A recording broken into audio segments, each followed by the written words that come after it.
Hi, നമ്മൾ ഇന്ന് നമ്മുടെ ന്യൂ എസ് സി ആർ ടിയിലെ ഒരു ചാപ്റ്റർ ആയിട്ടുള്ള സയൻസിലെ 7ാം ക്ലാസ്സിലെ സയൻസിലെ 5ാമത്തെ ചാപ്റ്ററാണ് മനുഷ്യ ശരീരം ഒരു വിസ്മയം, ദഹനവും ശ്വസനവും. വളരെ ഇമ്പോർട്ടൻ്റ് ആയിട്ടുള്ള ഒരു ചാപ്റ്ററാണ്, നമുക്ക് ഒഴിച്ചുകൂടാനാവാത്ത ഒരു ചാപ്റ്ററാണ് കേട്ടോ. ഓക്കെ, അപ്പോൾ അതിൽ നമുക്ക് ആ ഒരു ചാപ്റ്റർ നമുക്ക് ഇന്ന് പഠിക്കാം. അതിൽ ഇമ്പോർട്ടൻ്റ് ആയിട്ട് നോക്കേണ്ട കുറച്ച് കാര്യങ്ങൾ ഞാൻ ആദ്യം പോയിന്റ് ചെയ്ത് വെച്ചിട്ടുണ്ട്. സസ്യാഹാരി, മാംസാഹാരി, മിശ്രാഹാരി അതിനെക്കുറിച്ച് പറയുന്നുണ്ട്. പിന്നെ പോഷണം, ആഹാര സ്വീകരണം, ദഹനം, ആഘിരണം, സ്വാംശീകരണം, വിസർജനം, ആ ഒരു സ്റ്റെപ്പും കാര്യങ്ങളൊക്കെ പറയുന്നുണ്ട്. പിന്നെ പല്ല് വ്യത്യസ്ത തരം പല്ലുകളെ കുറിച്ച് പറയുന്നുണ്ട്. ഉളിപ്പല്ല്, കോമ്പല്ല്, ചർവണകം ട്ടോ. ഇനി ദന്തക്ഷയം അതിനെക്കുറിച്ചും പറയുന്നുണ്ട്. പിന്നെ നാവിനെ കുറിച്ച്, നാവിന്റെ ധർമ്മങ്ങളെ കുറിച്ച് പറയുന്നുണ്ട്. പിന്നെ നോക്കാനുള്ളത് ആഹാരം അന്നപഥത്തിലൂടെ ആമാശയത്തിലേക്ക് അല്ലെ. പിന്നെന്തുണ്ട്, ചെറുകുടല്, വൻകുടല്, അതൊക്കെ അതിൽ വരുന്നുണ്ട്. പിന്നെ ശ്വസന വ്യവസ്ഥ പഠിക്കാനുണ്ട്. ശ്വസന പഥത്തിലൂടെയുള്ള വായുവിന്റെ സഞ്ചാരത്തെ കുറിച്ച്, ഉച്ഛ്വാസവായുവിലെയും നിശ്വാസവായുവിലെയും വിവിധ ഘടകങ്ങൾ, പിന്നെ ശ്വാസകോശ രോഗങ്ങൾ. അത്രയും കാര്യങ്ങളാണ് ഈ ഒരു ചാപ്റ്ററിൽ നമുക്ക് പഠിക്കാനായിട്ടുള്ളത്. ഓക്കെ, അപ്പൊ നോക്കിയാലോ, നമുക്ക് നോക്കാം. അപ്പോൾ ആദ്യം കൊടുത്തിട്ടുള്ളത് എന്താണ്, സസ്യാഹാരി അല്ലെ. സസ്യാഹാരി എന്ന് പറയുമ്പോൾ എന്താണ്, സസ്യാഹാരി എന്ന് പറയുമ്പോൾ എന്താണ്, സസ്യാഹാരം മാത്രം ഭക്ഷിക്കുന്ന ജീവികളെയാണ് എന്തെന്ന് പറയുന്നത്, സസ്യാഹാരി എന്ന് പറയുന്നത് അല്ലെ. സസ്യാഹാരം മാത്രം ഭക്ഷിക്കുന്നത് എന്ന് പറയുമ്പോൾ ഏതൊക്കെ വരും അതില്? സസ്യാഹാരം മാത്രം ഭക്ഷിക്കുന്ന ജീവികൾ ഏതൊക്കെ വരും നമുക്ക്? പശു, ആട്, മുയല്. ഇതൊക്കെ എന്താണ്? പശു, ആട്, മുയല് എന്നിവയൊക്കെ എന്താണ്? പശു, ആട്, മുയൽ ഇവയൊക്കെ എന്താണ്? സസ്യാഹാരികളാണ് അല്ലെ. അതായത് എന്താണ്, സസ്യങ്ങൾ മാത്രം എന്ത് ചെയ്യാണ്, ഇവ ഭക്ഷിക്കുന്ന ജീവികളാണ്. അപ്പോൾ ഇതിനെ സസ്യാഹാരി എന്നും പറയും, അതുപോലെ എന്തും പറയും നമുക്ക്, സസ്യബുക്ക് എന്നും നമുക്ക് പറയാവുന്നതാണ്. ഓക്കെ, ഇനി എന്താണ്, മാംസാഹാരി എന്ന് പറയുമ്പോൾ എന്താണ്, മാംസാഹാരം മാത്രം ഭക്ഷിക്കുന്ന ജീവികളെ മാംസാഹാരി അല്ലെങ്കിൽ മാംസബുക്ക് എന്ന് പറയാം അല്ലെ. അപ്പൊ ഏതൊക്കെയാണ് ഈ മാംസം മാത്രം ഭക്ഷിക്കുന്ന ജീവികൾ എന്ന് പറയുന്നത്? നമുക്കറിയാം, സിംഹം, പിന്നെന്തുണ്ട്, കടുവ അല്ലെ. സിംഹം, അതുപോലെ എന്തുണ്ട്, സിംഹം, കടുവ, പിന്നെ ഏതൊക്കെയുണ്ട്, സിംഹമുണ്ട്, കടുവയുണ്ട്, പിന്നെ ഏതുണ്ട്, പുലി അല്ലെ. പുലിയൊക്കെ എന്താണ്, ഇതിന് എക്സാമ്പിൾ ആണ്. സിംഹം, കടുവ, പുലിയൊക്കെ എന്താണ്, മാംസാഹാരികളാണ്. അപ്പൊ മിശ്രാഹാരി എന്ന് പറഞ്ഞാൽ എന്താണ്, ഇതിന് സസ്യാഹാരിക്ക് ഹെർബിവോർ എന്ന് പറയും, മാംസാഹാരിക്ക് കാർണിവോർ എന്ന് പറയും, മിശ്രാഹാരിക്ക് ഒംനിവോർ. ഇംഗ്ലീഷ് ടേമും കൂടെ പഠിച്ചു വെച്ചേക്കുക. കാരണം യൂണിവേഴ്സിറ്റി അസിസ്റ്റന്റ് പോലെയുള്ള ഡിഗ്രി ലെവൽ എക്സാമുകൾക്കൊക്കെ നമുക്ക് എന്താണ്, ഈ ഇംഗ്ലീഷ് ടേമും കൂടെ പഠിച്ചു വെച്ചേക്കുന്നത് വളരെ നല്ലതാണ്. മലയാളം ഉണ്ടാവും, പക്ഷേ എന്താണ്, ചിലപ്പോൾ നമുക്ക് മലയാളം അവർ തരുന്ന ഇംഗ്ലീഷിന്റെ മംഗ്ലീഷ് ആയിട്ടായിരിക്കും നമുക്ക് തരിക. ചില കാര്യങ്ങൾ അങ്ങനെയാണ് PSC തരാറുള്ളത്. ഡിഗ്രി ലെവൽ എക്സാമിനൊക്കെ ഉള്ള കാര്യമാണ് ഞാൻ പറഞ്ഞിട്ടുള്ളത് കേട്ടോ. ഓക്കെ, ബാക്കിയുള്ളത് നമുക്ക് മലയാളത്തിലാണ്, പക്ഷെ ഇതാവുമ്പോൾ നമ്മൾ ഇതും കൂടെ പഠിച്ചു വെച്ചേക്കുന്നത് വളരെ നല്ലതാണ്. ഓക്കെ, അപ്പോൾ മിശ്രാഹാരി എന്ന് പറയുമ്പോൾ സസ്യാഹാരവും അതുപോലെ മാംസാഹാരവും ഭക്ഷിക്കുന്ന ജീവികളാണ് മിശ്രാഹാരി അല്ലെങ്കിൽ മിശ്രബുക്ക് എന്ന് പറയുന്നത് അല്ലേ. ബെസ്റ്റ് എക്സാമ്പിൾ ആണ് നമ്മൾ അല്ലേ. അതായത് മനുഷ്യന് ഇതിന് വളരെ നല്ലൊരു എക്സാമ്പിൾ ആണ്.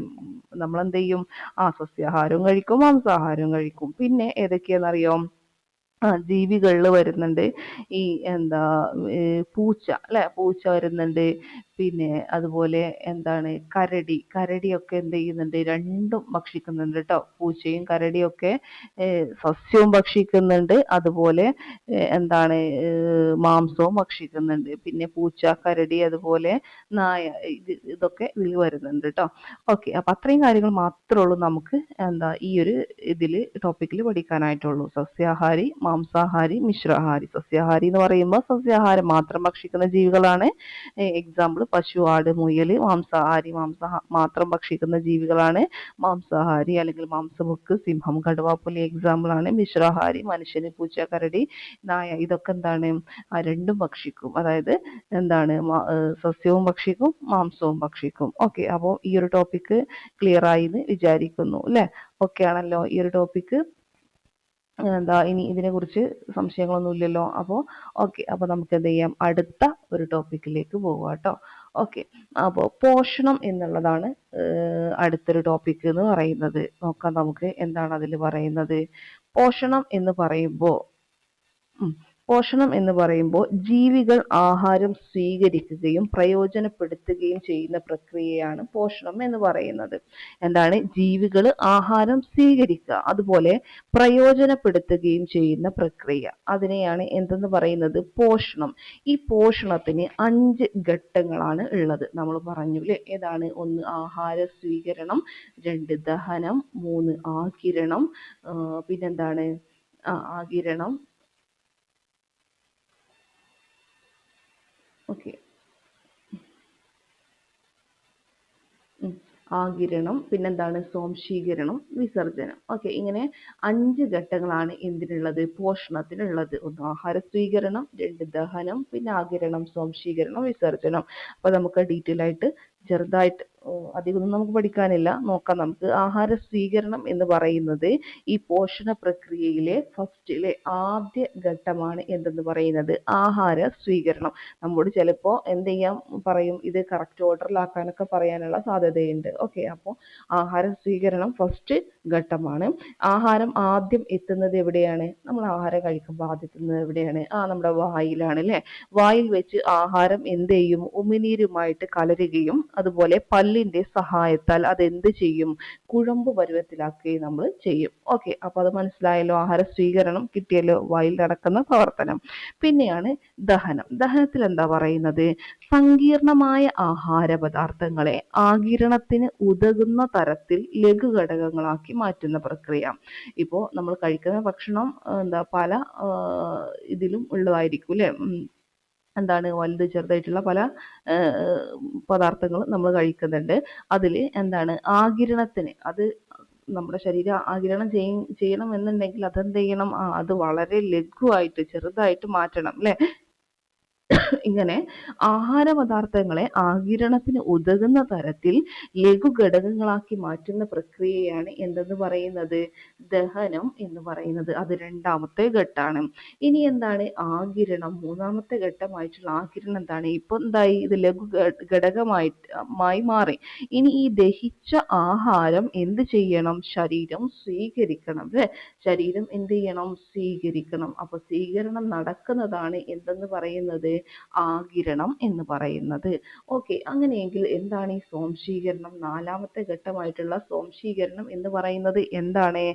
ആഗിരണം ചെയ്യപ്പെട്ട ആഹാര ഘടകങ്ങൾ ശരീരത്തിന്റെ ഭാഗമാക്കണം അല്ലെ? ശരീരത്തിന്റെ എന്താക്കണം? നമ്മുടെ ശരീരത്തിന്റെ ഭാഗമാക്കുന്ന പ്രക്രിയയാണ് എന്തെന്ന് പറയുന്നത്? സ്വാംശീകരണം എന്ന് പറയുന്നത്. മനസ്സിലായോ? ഇനി വിസർജനം എന്ന് പറയുമ്പോൾ ശാരീരിക പ്രവർത്തനങ്ങളുടെ ഫലമായി ഉണ്ടാകുന്നതും ശരീരത്തിന് ആവശ്യം ഇല്ലാത്തതുമായ വസ്തുക്കളെ ശരീരം പുറന്തള്ളുന്ന പ്രക്രിയ. ശാരീരിക പ്രവർത്തനങ്ങളുടെ ഫലമായിട്ട് ഉണ്ടാകും, പക്ഷേ ശരീരത്തിന് എന്തില്ല? ആവശ്യമില്ല. അതാണ് എന്തെന്ന് പറയുന്നത്? ഇത് പുറന്തള്ളുന്ന പ്രക്രിയ. ഇതിനെയാണ് എന്തെന്ന് പറയുന്നത്? വിസർജനം എന്ന് പറയുന്നത്. അപ്പോൾ ഈ ഒരു ടോപ്പിക്കും കംപ്ലീറ്റ് ആയല്ലോ. ഓക്കെ, നമ്മൾ ഓരോന്നോരോന്നായിട്ട് കംപ്ലീറ്റ് ചെയ്ത് പോവാണ്. അപ്പോൾ ഇനി അടുത്ത ഒരു ഇത് നോക്കാം നമുക്ക്. പല്ലാണല്ലേ നമുക്ക് പഠിക്കാനായിട്ടുള്ളത്. നോക്കാം നമുക്ക്. പല്ല് എന്ന് പറയുമ്പോൾ ഒരുപാട് കാര്യമൊന്നുമില്ല, വളരെ സിമ്പിൾ ആയിട്ടുള്ള കാര്യം മാത്രമേ ഉള്ളൂ നമുക്ക് പഠിക്കാനായിട്ട്. ഓക്കെ, ഇതിലുള്ള കാര്യം, SCERTയിലുള്ള കാര്യം നമ്മൾ കൃത്യമായിട്ട് പഠിക്കുക.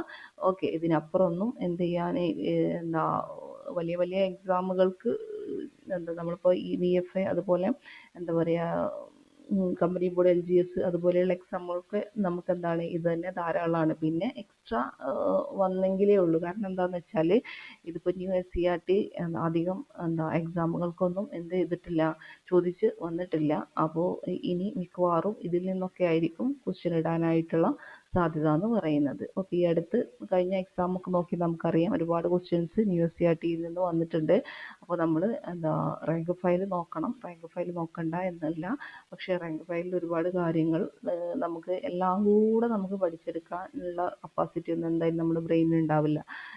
അപ്പോൾ നമ്മൾ എന്ത് ചെയ്യുക, പഠിക്കാം, കുഴപ്പമില്ല, പക്ഷെ അത് റിവിഷൻ ചെയ്ത് അത് തറവാക്കാൻ കുറച്ച് ബുദ്ധിമുട്ടാവും. അപ്പോൾ നമ്മൾ എപ്പോഴും ഹാർഡ് വർക്ക് എന്നതിലുപരി ഹാർഡ് വർക്ക് പ്ലസ് സ്മാർട്ട് വർക്കാണ് നമ്മൾ ചെയ്യേണ്ടത്. അപ്പോൾ നമ്മൾ എവിടെ നിന്നാണോ എക്സാമിന് ക്വസ്റ്റ്യൻസ് വരാൻ സാധ്യത ആ ഭാഗം എടുത്തിട്ട് വേണം നമ്മൾ പഠിക്കാനായിട്ട്. അല്ലാതെ കണ്ടന്റ് നമുക്ക് ഒരുപാട് ഇപ്പോൾ റാങ്ക് ഫയൽ വേണമെന്നൊന്നുമില്ല, ഒരുപാട് കണ്ടന്റ് നമുക്ക് പല ഇതിൽ നിന്നും നമുക്ക് കിട്ടുന്നുണ്ട് ഫ്രീ ആയിട്ട്. അപ്പോൾ എല്ലാം കൂടെ പഠിച്ചിട്ട് ലാസ്റ്റ് ഒന്നുമില്ലാത്ത അവസ്ഥയിലേക്ക് എത്തരുത്. അപ്പോൾ കിട്ടുന്ന കാര്യങ്ങൾ, അതായത് തരുന്ന കാര്യങ്ങൾ എന്ത് ചെയ്യുക, SCERTയിലുള്ള കാര്യങ്ങൾ കൃത്യമായിട്ട് പഠിക്കാനായിട്ട് ശ്രമിക്കുക. പിന്നെ ബാക്കിയുള്ള സമയം മാത്രം എന്ത് ചെയ്യുക, അഡീഷണൽ ഫാക്ട്സ് വേണ്ടിയിട്ട് നമ്മൾ ഉപയോഗിക്കുക കേട്ടോ. ഓക്കെ, അപ്പോൾ നോക്കാം നമുക്ക് പല്ല് അല്ലേ. പല്ലിൻ്റെ ഉപരിതല പാളി എന്താ അറിയപ്പെടുന്നത്? പല്ലിൻ്റെ ഉപരിതല പാളി അറിയപ്പെടുന്നത് എന്താണ്? ഇനാമലാണ് അല്ലേ. ഇനാമലാണ് എന്തെന്ന് പറയുന്നത്? പല്ലിൻ്റെ ഉപരിതല പാളിയാണ് എന്തെന്ന് പറയുന്നത്? ഇനാമൽ. ഇനി മനുഷ്യ ശരീരത്തിലെ ഏറ്റവും കാഠിന്യമേറിയ പദാർത്ഥം എന്ന് പറയുന്നതും ഏത് തന്നെയാണ്? ഈ ഇനാമലാണ്. മനുഷ്യ ശരീരത്തിലെ ഏറ്റവും കാഠിന്യമേറിയ പദാർത്ഥം, മനുഷ്യ ശരീരം മൊത്തം എടുത്താലുള്ള കാര്യം പറയുന്നത് കേട്ടോ. ഏറ്റവും കാഠിന്യമേറിയ പദാർത്ഥം ഇനാമലാണ്. അതുപോലെ പല്ലിലെ ഉപരിതല പാളിയാണ്. ഇനി നമ്മുടെ കുഞ്ഞുങ്ങളുണ്ടല്ലോ, കുഞ്ഞുങ്ങൾക്ക് ആദ്യം മുളക്കുന്ന പല്ലുകൾ അറിയപ്പെടുന്നത് എന്താണ്? മിൽക്ക് ടീത്ത്, അല്ലെങ്കിൽ എന്ത് പറയും നമ്മളതിനെ? പാൽപ്പല്ല് എന്ന് പറയൂലേ. ചെറിയ കുഞ്ഞുങ്ങൾക്ക് ആദ്യം ഉണ്ടാവുന്ന പല്ലുകൾ. അപ്പോൾ എത്ര ഉണ്ടാവും അതെന്നറിയോ? അത് മൊത്തം 20 പാൽപ്പല്ലുകളാണ് ആദ്യം ഉണ്ടാവുക. ഓക്കെ, അങ്ങനെ കുഞ്ഞുങ്ങൾക്ക് പല്ല് മുളക്കാൻ തുടങ്ങുന്നത് എന്ന് മുതലാണെന്ന് ചോദിച്ചാൽ ഏകദേശം ഒരു 6 മാസം അല്ലേ, 6 മാസം 6 months ആവുമ്പോഴാണ് എന്തെന്ന് പറയുന്നത്, ഇത് മുളക്കാനായിട്ട് തുടങ്ങുക. പല്ല് മുളക്കാനായിട്ട് തുടങ്ങുക. ഇനി ചില കുഞ്ഞുങ്ങൾക്ക് പ്രസവിക്കുമ്പോൾ തന്നെ പല്ലുണ്ടാവുന്ന കുഞ്ഞുങ്ങളുണ്ട് കേട്ടോ. അപ്പോൾ നമ്മൾ ഏകദേശം കണക്കാണ് പറഞ്ഞിട്ടുള്ളത്. 6 month പ്രായമാകുമ്പോൾ തന്നെ എന്താണ്, കുഞ്ഞുങ്ങൾക്ക് പല്ല് മുളക്കാൻ തുടങ്ങുന്നുണ്ട്. ഇനി ഏകദേശം കണക്കാണ് പറഞ്ഞിട്ടുള്ളത്. പിന്നെ വായുടെ മുകളിലും താഴെയുമായി 10 വീതം ആകെ 20 പല്ല് അല്ലേ. നമ്മൾ പറഞ്ഞു 20 പല്ലാണുള്ളത്. വായുടെ മുകളിൽ 10ഉം പിന്നെ താഴെ എന്താണ് 10ഉം, അങ്ങനെയാണ് 20 പല്ലുകൾ പറയുന്നത്. പാൽപ്പല്ലുകൾ കൊഴിഞ്ഞു പോയതിനു ശേഷം പിന്നീട് മുളക്കുന്ന പല്ലിനെ നമ്മൾ എന്തെന്ന് പറയും? സ്ഥിരദന്തം എന്ന് പറയില്ലേ. എന്താ പറയാ നമ്മള്? സ്ഥിരദന്തം എന്നാണ് അതിനെ പറയുന്നത്. പിന്നെ എന്താണ്? സ്ഥിരദന്തങ്ങൾ പൊട്ടിപ്പോവുകയോ ഇളകിപ്പോവുകയോ ചെയ്താൽ ആ സ്ഥാനത്ത് പകരം പുതിയ പല്ലുകൾ ഉണ്ടാകുന്നില്ല. സ്ഥിരദന്തം പൊട്ടിപ്പോവുക, ഇളകിപ്പോവുക, അത് ചെയ്താൽ പിന്നെ അവിടെ പകരം പുതിയ പല്ല് ഉണ്ടാവുമോ? ഇല്ല അല്ലേ. പിന്നെ പല്ലൊക്കെ പുതിയത് വെക്കേണ്ടി വരും അല്ലേ. അങ്ങനെയാണ് ഉണ്ടാവാറ്. അല്ലാതെ പല്ല് പിന്നെ ഒരാൾക്കും മുളച്ച ഇതുണ്ടായിട്ടില്ല. അപ്പോൾ പാൽപ്പല്ലാണെങ്കിൽ എന്ത് ചെയ്യും? അത് പോയാൽ പിന്നെ സ്ഥിരദന്തങ്ങൾ വരും. സ്ഥിരദന്തങ്ങൾ വന്നാൽ പിന്നെ അതിനെ സ്ഥിരദന്തം എന്ന് പറഞ്ഞാൽ പെർമനന്റ് ആണ്. അതെന്താണ്? പോയാൽ പിന്നെ നമുക്ക് എന്ത് ചെയ്യാൻ പറ്റൂല, വീണ്ടും കിട്ടത്തില്ല അല്ലേ. ഓക്കെ, അപ്പം ഇനി വ്യത്യസ്ത തരം പല്ലുകളാണ് ഇവിടെ കൊടുത്തിട്ടുള്ളത്. ഉളിപ്പല്ലുണ്ട്, അതുപോലെ കോമ്പല്ലുണ്ട്, അഗ്രചർവണകം, ചർവണകം കേട്ടോ. ഓക്കെ, അതിൽ ഉളിപ്പല്ല് എന്ന് പറയുമ്പോൾ അത് ശ്രദ്ധിച്ച് കേൾക്കണേ. നമുക്ക് എപ്പോഴും മാറിപ്പോകുന്ന അതിൻ്റെ എണ്ണമൊക്കെ അങ്ങോട്ടും ഇങ്ങോട്ടും എപ്പോഴും മാറിപ്പോകുന്ന ഒരു കാര്യമാണ്. ഉളിപ്പല്ല് എന്ന് പറയുമ്പോൾ ആഹാര വസ്തുക്കൾ കടിച്ച് മുറിക്കാൻ സഹായിക്കുന്ന പല്ലാണ് അല്ലേ. ഈ ഉളിയൊക്കെ കേട്ടിട്ടുണ്ടല്ലോ, ഈ എന്താ എന്താ പറയാ, പണിക്കാർ ആശാരിമാരൊക്കെ ഉപയോഗിക്കുന്ന ഉളി, അത് അങ്ങനെ ആലോചിച്ച് വെച്ചേക്കാം കേട്ടോ.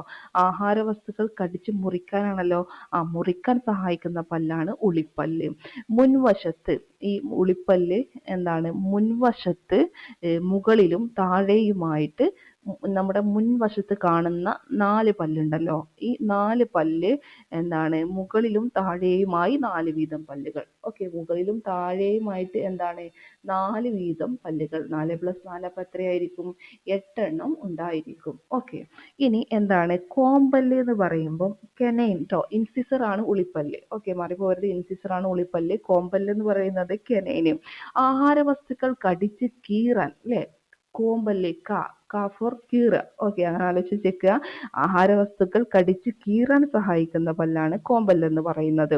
ഉളിപ്പല്ലുകളുടെ സമീപം ഇരുവശങ്ങളിലും മുകളിലും താഴെയുമായി 2 വീതം 4 പല്ലുകൾ കാണപ്പെടുന്നു.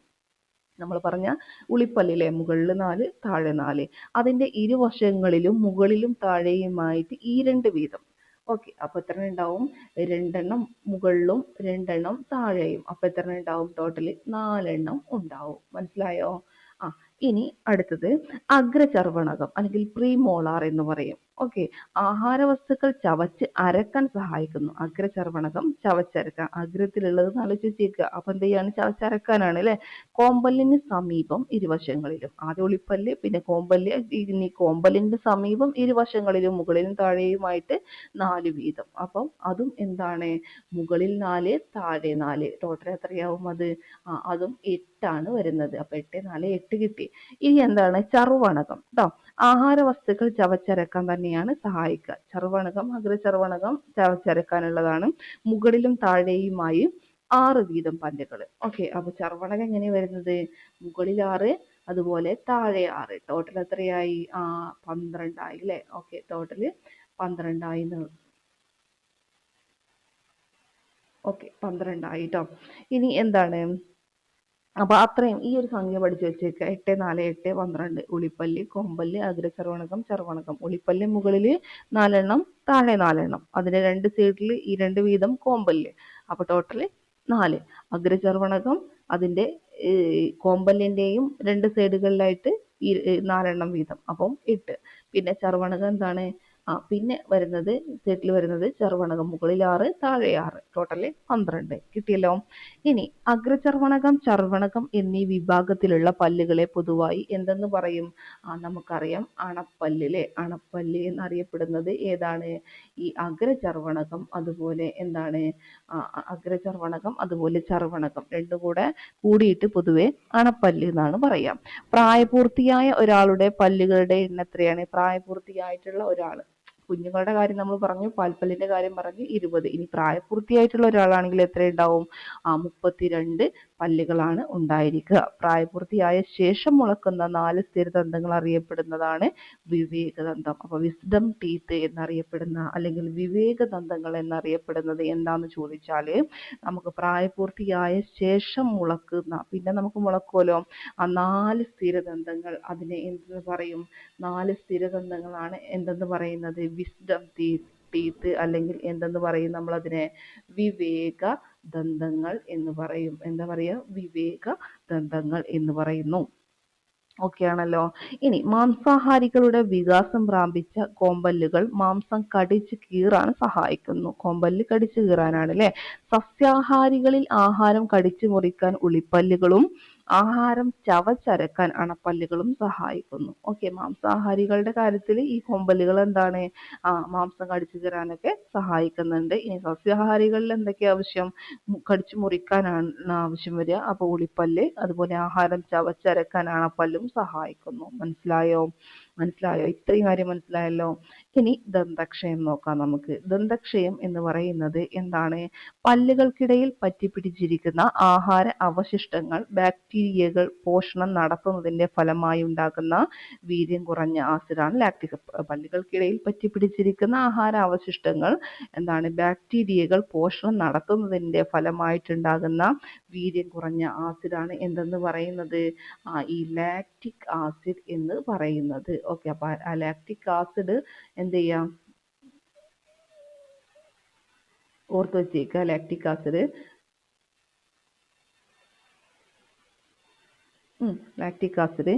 കാൽസ്യം സംയുക്തമായ ഇനാമലിൽ ഈ ലാക്റ്റിക് ആസിഡ് എന്ത് ചെയ്യും? പ്രവർത്തിക്കും. കാൽസ്യം സംയുക്തമാണ് ഇനാമൽ എന്ന് പറയുന്നത്. ഇത് ലാക്റ്റിക് ആസിഡ് പ്രവർത്തിച്ച് പല്ലിനെ എന്ത് ചെയ്യും? ദ്രവിപ്പിക്കുന്നു. മനസ്സിലായോ? ദീർഘകാലം കൊണ്ട് സംഭവിക്കുന്ന ഈ പ്രവർത്തനമാണ് എന്തെന്ന് പറയുന്നത്? ദന്തക്ഷയം എന്ന് പറയുന്നത്. ഓക്കെ. അപ്പൊ ലാക്റ്റിക് ആസിഡ് എങ്ങനെ ഉണ്ടാവുക? നമ്മൾ ഭക്ഷണം കഴിക്കുമ്പോൾ നമ്മുടെ പല്ലുകൾക്കിടയിൽ എന്ത് ചെയ്യും? അതിന്റെ അവശിഷ്ടങ്ങളൊക്കെ പറ്റിപ്പിടിച്ച് ബാക്ടീരിയകൾ എന്ത് ചെയ്യും? പോഷണം നടത്തും. ഈ പോഷണത്തിന്റെ ഫലമായിട്ടുണ്ടാകുന്ന വീര്യം കുറഞ്ഞ ആസിഡാണ് ലാക്റ്റിക് ആസിഡ്. വീര്യം കുറഞ്ഞതാണ്, പക്ഷേ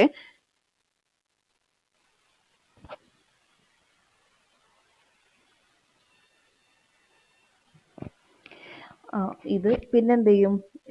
നമ്മുടെ പല്ലിനെ അല്ലെ, കാൽസ്യം സംയുക്തമായ ഇനാമലിൽ എന്ത് ചെയ്യും? ഈ ലാക്റ്റിക് ആസിഡ് പ്രവർത്തിക്കും. അത് പല്ലിനെ ദ്രവിപ്പിക്കും. അങ്ങനെ ദീർഘകാലം കൊണ്ട് ഈ സംഭവം എന്ത് സംഭവിക്കും? ദന്തക്ഷയം സംഭവിക്കും. മനസ്സിലായോ? അത്രയും കാര്യങ്ങൾ ഓർത്ത് വെച്ചേക്കുക. ഇനി നമുക്ക് പഠിക്കാനുള്ളത് നാവാണ് അല്ലെ. നാവ് എന്ന് പറയുമ്പോൾ അതിന്റെ ധർമ്മങ്ങൾ എന്തൊക്കെയാണ്? അതാണ് കാര്യമായിട്ട് നമുക്ക് പഠിക്കാനുള്ളത്. നാവിന്റെ ധർമ്മങ്ങൾ. ഒന്ന് എന്ത് ചെയ്യും, നമ്മൾ ഭക്ഷണമൊക്കെ കഴിച്ചാൽ എന്ത് ചെയ്യാം, നമ്മുടെ നമ്മളെ എന്താണ് ഭക്ഷണം വിഴുങ്ങാനായിട്ട് സഹായിക്കുന്നത് നാവാണ് അല്ലെ, വിഴുങ്ങാൻ സഹായിക്കുന്നത് നാവാണ്. പിന്നെന്താണ്, പല്ലുകൾക്ക് ചവച്ചരക്കാൻ പാകത്തിൽ ആഹാരത്തെ വായ്ക്കുള്ളിൽ ചലിപ്പിക്കുന്നു. പല്ലുകൾക്ക് ചവച്ചരക്കാൻ പാകത്തിന് എന്ത് ചെയ്യും, ആഹാരത്തെ വായ്ക്കുള്ളിൽ ചലിപ്പിക്കുന്നതും നമ്മുടെ നാവാണ് അല്ലെ. നമ്മൾ അറിയുന്നില്ല, പക്ഷെ എന്താണ്, വിഴുങ്ങാൻ സഹായിക്കുന്നുണ്ട്, അതുപോലെ പല്ലുകൾക്ക് ചവച്ചരക്കാൻ പാകത്തിന് ആഹാരത്തെ വായ്ക്കുള്ളിൽ അങ്ങോട്ടും ഇങ്ങോട്ടും ചലിപ്പിക്കണ്ടേ, അത് നാവാണ്. ആഹാരത്തിന്റെ രുചി അറിയാൻ സഹായിക്കുന്നതും മെയിൻ എന്താണ്, രുചി അറിയാൻ അല്ലെ, അതെന്താണ്, നാവാണ്. ഇനി ദഹന പ്രക്രിയയിൽ പ്രധാന പങ്ക് വഹിക്കുന്ന ഉമിനീർ ഉൽപ്പാദിപ്പിക്കുന്നതാണ് ഈ ഉമിനീർ ഗ്രന്ഥികൾ എന്ന് പറയുന്നത്. ദഹന പ്രക്രിയയിൽ പ്രധാന പങ്ക് വഹിക്കുന്ന ഉമിനീർ ഉൽപ്പാദിപ്പിക്കുന്നത് എന്താണ്, അത് ഉമിനീർ ഗ്രന്ഥികളാണ്. ആരാണ് ഉമിനീർ ഉൽപ്പാദിപ്പിക്കുന്നത്, ഉമിനീർ ഗ്രന്ഥികളാണ്. ഓക്കെ, ഇനി എന്താണ്, ഉമിനീർ ഗ്രന്ഥികളുടെ എണ്ണം ചോദിക്കുകയാണെങ്കിൽ 3 ജോഡി പ്രധാന ഉമിനീർ ഗ്രന്ഥികളും ഏകദേശം 600 മുതൽ 1000 വരെ ചെറിയ ഗ്രന്ഥികളും എന്തുണ്ട്, ഇതിലുണ്ട്. അപ്പോൾ ഉമിനീർ ഗ്രന്ഥികളുടെ എണ്ണം ചോദിച്ചാൽ 3 ജോഡി, എങ്ങനെ 3 ജോഡി എന്താണ്, പ്രധാന ഉമിനീർ ഗ്രന്ഥികൾ, പ്രധാന ഉമിനീർ ഗ്രന്ഥികൾ 3 ജോഡിയുണ്ട്. പിന്നെ ഏകദേശം 600 മുതൽ 1000 വരെ ചെറിയ ഗ്രന്ഥികൾ. ഓക്കെ, 600 മുതൽ 1000 വരെ ചെറിയ ഗ്രന്ഥികളും ഉണ്ട്. ഇനി പ്രധാന ഉമിനീർ ഗ്രന്ഥികൾ എന്ന് പറയുന്നത് സബ് മാൻഡിബുലാർ ഗ്രന്ഥി, സബ് ലിംഗ്വൽ ഗ്രന്ഥി, പരോട്ടിഡ് ഗ്രന്ഥി. സബ് മാൻഡിബുലാർ ഗ്രന്ഥി, സബ് ലിംഗ്വൽ ഗ്രന്ഥി, അതുപോലെ പരോട്ടിഡ് ഗ്രന്ഥി. അറിയോ, ഒന്ന് എഴുതരണോ, എന്താണ് പ്രധാന ഉമിനീർ ഗ്രന്ഥികൾ എന്ന് പറയുന്നത് സബ് മാൻഡിബുലാർ കേട്ടോ, സബ് മാൻഡിബുലാർ, സബ് മാൻഡിബുലാർ ഗ്രന്ഥി. ഒരു മിനിറ്റ്,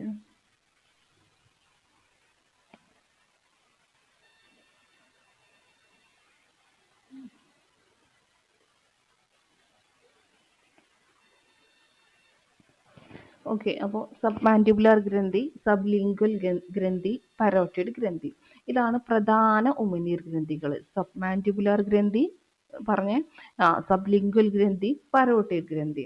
ഇതിൽ എന്താണ്, നാവിൽ രുചി അറിയാൻ എന്താണ് നമ്മളെ സഹായിക്കുന്നത്, അത് രാസഗ്രാഹികളാണ്.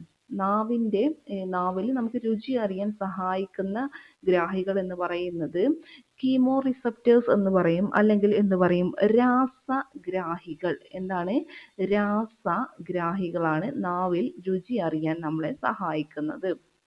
ഇനി നാവിന്റെ ഉപരിതലത്തിൽ ഉയർന്നു നിൽക്കുന്ന ഭാഗങ്ങളാണ് എന്തെന്ന് പറയുന്നത്, പാപ്പിലകൾ. എന്താണ് പാപ്പിലകൾ എന്ന് വെച്ചാൽ നാവിന്റെ ഉപരിതലത്തിൽ എന്താണ് ഉയർന്നു നിൽക്കുന്ന ഭാഗങ്ങളാണ് പാപ്പില്ല എന്ന് പറയുന്നത്. പാപ്പിലകളിൽ കാണപ്പെടുന്ന രാസഗ്രാഹി കോശങ്ങളാണ് സ്വാദ് മുകുളങ്ങൾ. പാപ്പിലകളിൽ കാണപ്പെടുന്ന രാസഗ്രാഹി കോശങ്ങളാണ് എന്തെന്ന് പറയുന്നത്, സ്വാദ് മുകുളങ്ങൾ എന്ന് പറയുന്നത്. എന്താണ് സ്വാദ് മുകുളങ്ങൾ എന്ന് പറയുന്നത്, പാപ്പിലകളിൽ കാണപ്പെടുന്ന എന്താണ് രാസഗ്രാഹി കോശങ്ങളാണ് സ്വാദുമുകുളം. അപ്പൊ പാപ്പിലാർ എന്ന് പറഞ്ഞാല് നാവിന്റെ ഉപരിതലത്തിൽ ഉയർന്നു നിൽക്കുന്ന ഭാഗം. ഇതിൽ കാണപ്പെടുന്ന രാസഗ്രാഹി കോശങ്ങളാണ് എന്തെന്ന് പറയുന്നത്, സ്വാദ് മുകുളങ്ങൾ എന്ന് പറയുന്നത്. മനസ്സിലായോ? ഇത്രയും കാര്യങ്ങൾ നാവുമായി ബന്ധപ്പെട്ട് നമുക്ക് പഠിക്കാനായിട്ടുണ്ട്. അപ്പൊ ഇത്രയും കാര്യങ്ങൾ നിങ്ങൾക്ക് മനസ്സിലായിട്ടുണ്ടാവും എന്ന് വിചാരിക്കുന്നു. ഇനി നമുക്ക് അടുത്ത ടോപ്പിക്കിലേക്ക് പോകാം. ഏതാണ്, ആഹാരം അന്നപഥത്തിലൂടെ ആമാശയത്തിലേക്ക് അല്ലെ, ആഹാരം അന്നപഥത്തിലൂടെ ആമാശയത്തിലേക്ക്. നോക്കാം നമുക്ക് എന്താ പറയുന്നത്. വായ്ക്കുള്ളിൽ വെച്ച് ചവച്ചരക്കപ്പെട്ട ആഹാരം അന്നനാളത്തിലൂടെ എവിടേക്ക് എത്തും, ആമാശയത്തിലെത്തും. നമ്മൾ വായിലൂടെ എന്ത് ചെയ്യും, നമ്മൾ വായിൽ ആദ്യം ഭക്ഷണം ചവച്ചരക്കും, അതിനുശേഷം എന്ത് ചെയ്യും, ഈ ആഹാരം എവിടേക്ക് എത്തും, നമ്മുടെ ആമാശയത്തിലേക്ക് എത്തണം. ഏത് വഴിയാ എത്തുക, അന്നനാളം വഴി എത്തും. വായുടെ തുടർച്ചയായി കാണുന്ന പേശി നിർമ്മിത ഭാഗം, വായയുടെ എന്താണ് തുടർച്ചയായി കാണപ്പെടുന്ന പേശി നിർമ്മിത ഭാഗം അറിയപ്പെടുന്നത് എന്താണെന്നറിയോ, അത് ഗ്രസനിയാണ്. ഗ്രസനിയാണ് വായുടെ എന്താണ്, നമ്മുടെ വായുടെ എന്താണ് തുടർച്ചയായിട്ട് കാണുന്ന പേശി നിർമ്മിത ഭാഗമാണ് ഗ്രസനി അല്ലെങ്കിൽ ഫാരിങ്സ് എന്ന് പറയും. ഫാരിങ്സ് ട്ടോ. ആഹാരവും വായുവും കടന്നു പോകുന്ന പൊതുവായ ഭാഗമാണ് ഈ ഗ്രസനി എന്ന് പറയുന്നത്. ഈ ഗ്രസനിയിലൂടെ എന്തൊക്കെ പോവും? ആഹാരവും പോവും, അതുപോലെ എന്തും പോവും? നമ്മുടെ വായുവും പോവും അല്ലെ, നമ്മൾ ശ്വസിക്കുമല്ലോ. അപ്പൊ അതും ഇതിലൂടെയാണ്, ഗ്രസനിയിലൂടെ പോകും. ഇനി ആഹാരവും വായുവും കടന്നു പോകുന്ന പൊതുഭാഗമാണ് ഗ്രസനി എന്ന് പറഞ്ഞു. അന്നനാളം ആരംഭിക്കുന്നത്, പിന്നെ നമ്മുടെ ഈ അന്നനാളം ഉണ്ടല്ലോ, അന്നനാളം അല്ലെങ്കിൽ എന്തെന്ന് പറയും? അന്നനാളത്തിന് എന്താ പറയാ? ഈസോഫാഗസ് അല്ലെ. ഈസോഫാഗസ് ആരംഭിക്കുന്നത് ഏതിൽ നിന്നാണ്? ഈസോഫാഗസ് ആരംഭിക്കുന്നത് ഈ ഗ്രസനിയിൽ നിന്നാണ്. അന്നനാളം എന്ത് ചെയ്യുന്നത്? ആരംഭിക്കുന്നത് ഈ ഗ്രസനിയിൽ കൂടെയാണ് എന്നുള്ളത്, ഗ്രസനിയിൽ നിന്നാണ് എന്നുള്ളത് ഓർത്തു വെക്കുക. വായയെ ആമാശയവുമായി ബന്ധിപ്പിക്കുന്ന പേശി നിർമ്മിത കുഴലാണ് അന്നനാളം. നമ്മുടെ വായയെ ആമാശയം അല്ലെ, ആമാശയവുമായിട്ട് ബന്ധിപ്പിക്കുന്ന പേശി നിർമ്മിത കുഴലിനെ നമ്മൾ എന്ത് പറയും? അന്നനാളം എന്ന് പറയുന്നു. വായയെ ആമാശയവുമായിട്ട് ബന്ധിപ്പിക്കുന്ന പേശി നിർമ്മിതമായിട്ടുള്ള കുഴലാണ് അന്നനാളം. വായയെ ആമാശയവുമായി ബന്ധിപ്പിക്കുന്ന പേശി നിർമ്മിതമായിട്ടുള്ള കുഴല്. ഓക്കെ, അതിനെയാണ് എന്തെന്ന് പറയുന്നത്? അന്നനാളം. നമ്മൾ ഈ ആഹാരത്തെ ആമാശയത്തിൽ എത്തിക്കാൻ സഹായിക്കുന്ന അന്നനാള ഭിത്തിയുടെ തരംഗ രൂപത്തിലുള്ള ചലനം ഒരുപാട് തവണ ചോദിച്ചൊരു ക്വസ്റ്റ്യൻ ആണ്. എന്താണ് അതിന് പറയാ? പെരിസ്റ്റാൾസിസ് എന്ന് പറയുന്നു അല്ലെ. പെരിസ്റ്റാൾസിസ് എന്ന് വെച്ചാൽ എന്താണ്?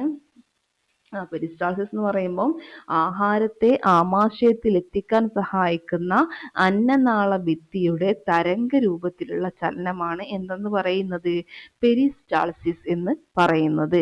അന്നനാളവും ശ്വസനനാളവും, അന്നനാളം പ്ലസ് ശ്വസനനാളം ഗ്രസനിയിലേക്ക് തുറക്കുന്നു അല്ലെ. നമ്മൾ പറഞ്ഞു ഗ്രസനിയിൽ നിന്നാണ് എന്തെന്ന് പറയുന്നത്? ഗ്രസനിയിലൂടെയാണ് ആഹാരവും വായുവും കടന്നു പോകുന്ന പൊതുവായ ഭാഗമാണെന്നൊക്കെ പറഞ്ഞു നമ്മൾ അല്ലെ. അന്നനാളവും അതുപോലെ നമ്മുടെ ശ്വസനനാളവും ഗ്രസനിയിലേക്ക് തുറക്കുന്നു.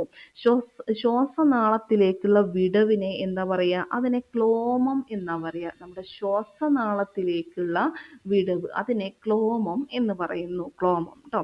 ക്ലോമം അല്ലെങ്കിൽ ഗ്ലോട്ടിസ് എന്ന് പറഞ്ഞാൽ ചിലപ്പോൾ മനസ്സിലാവും. ഗ്ലോട്ടിസ്.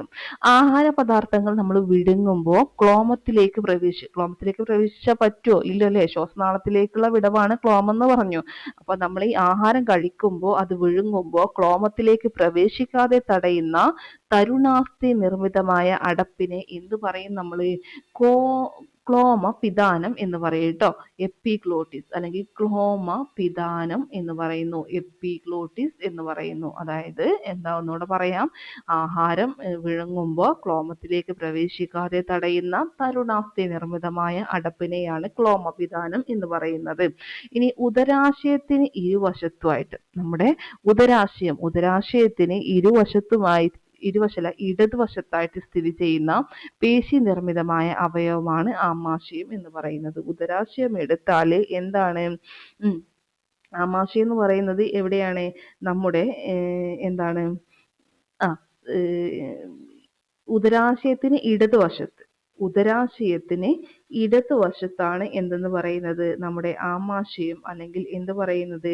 സ്റ്റൊമക്ക് ഉള്ളത്. ഓക്കെ, അങ്ങനെ പേശി നിർമ്മിതമായ അവയവമാണ് ആമാശയം. ആമാശയത്തിൽ വെച്ച് പോഷണത്തിന്റെ രണ്ടാം ഘട്ടമായ ദഹനം ഭാഗികമായി നടക്കുന്നു. നമ്മൾ പറഞ്ഞു അല്ലെ, ആമാശയത്തിൽ വെച്ചിട്ടാണ് പോഷണത്തിന്റെ രണ്ടാം ഘട്ടം ദഹനം എന്ത് ചെയ്യുന്നത്? ഭാഗികമായിട്ട് നടക്കുന്നത്.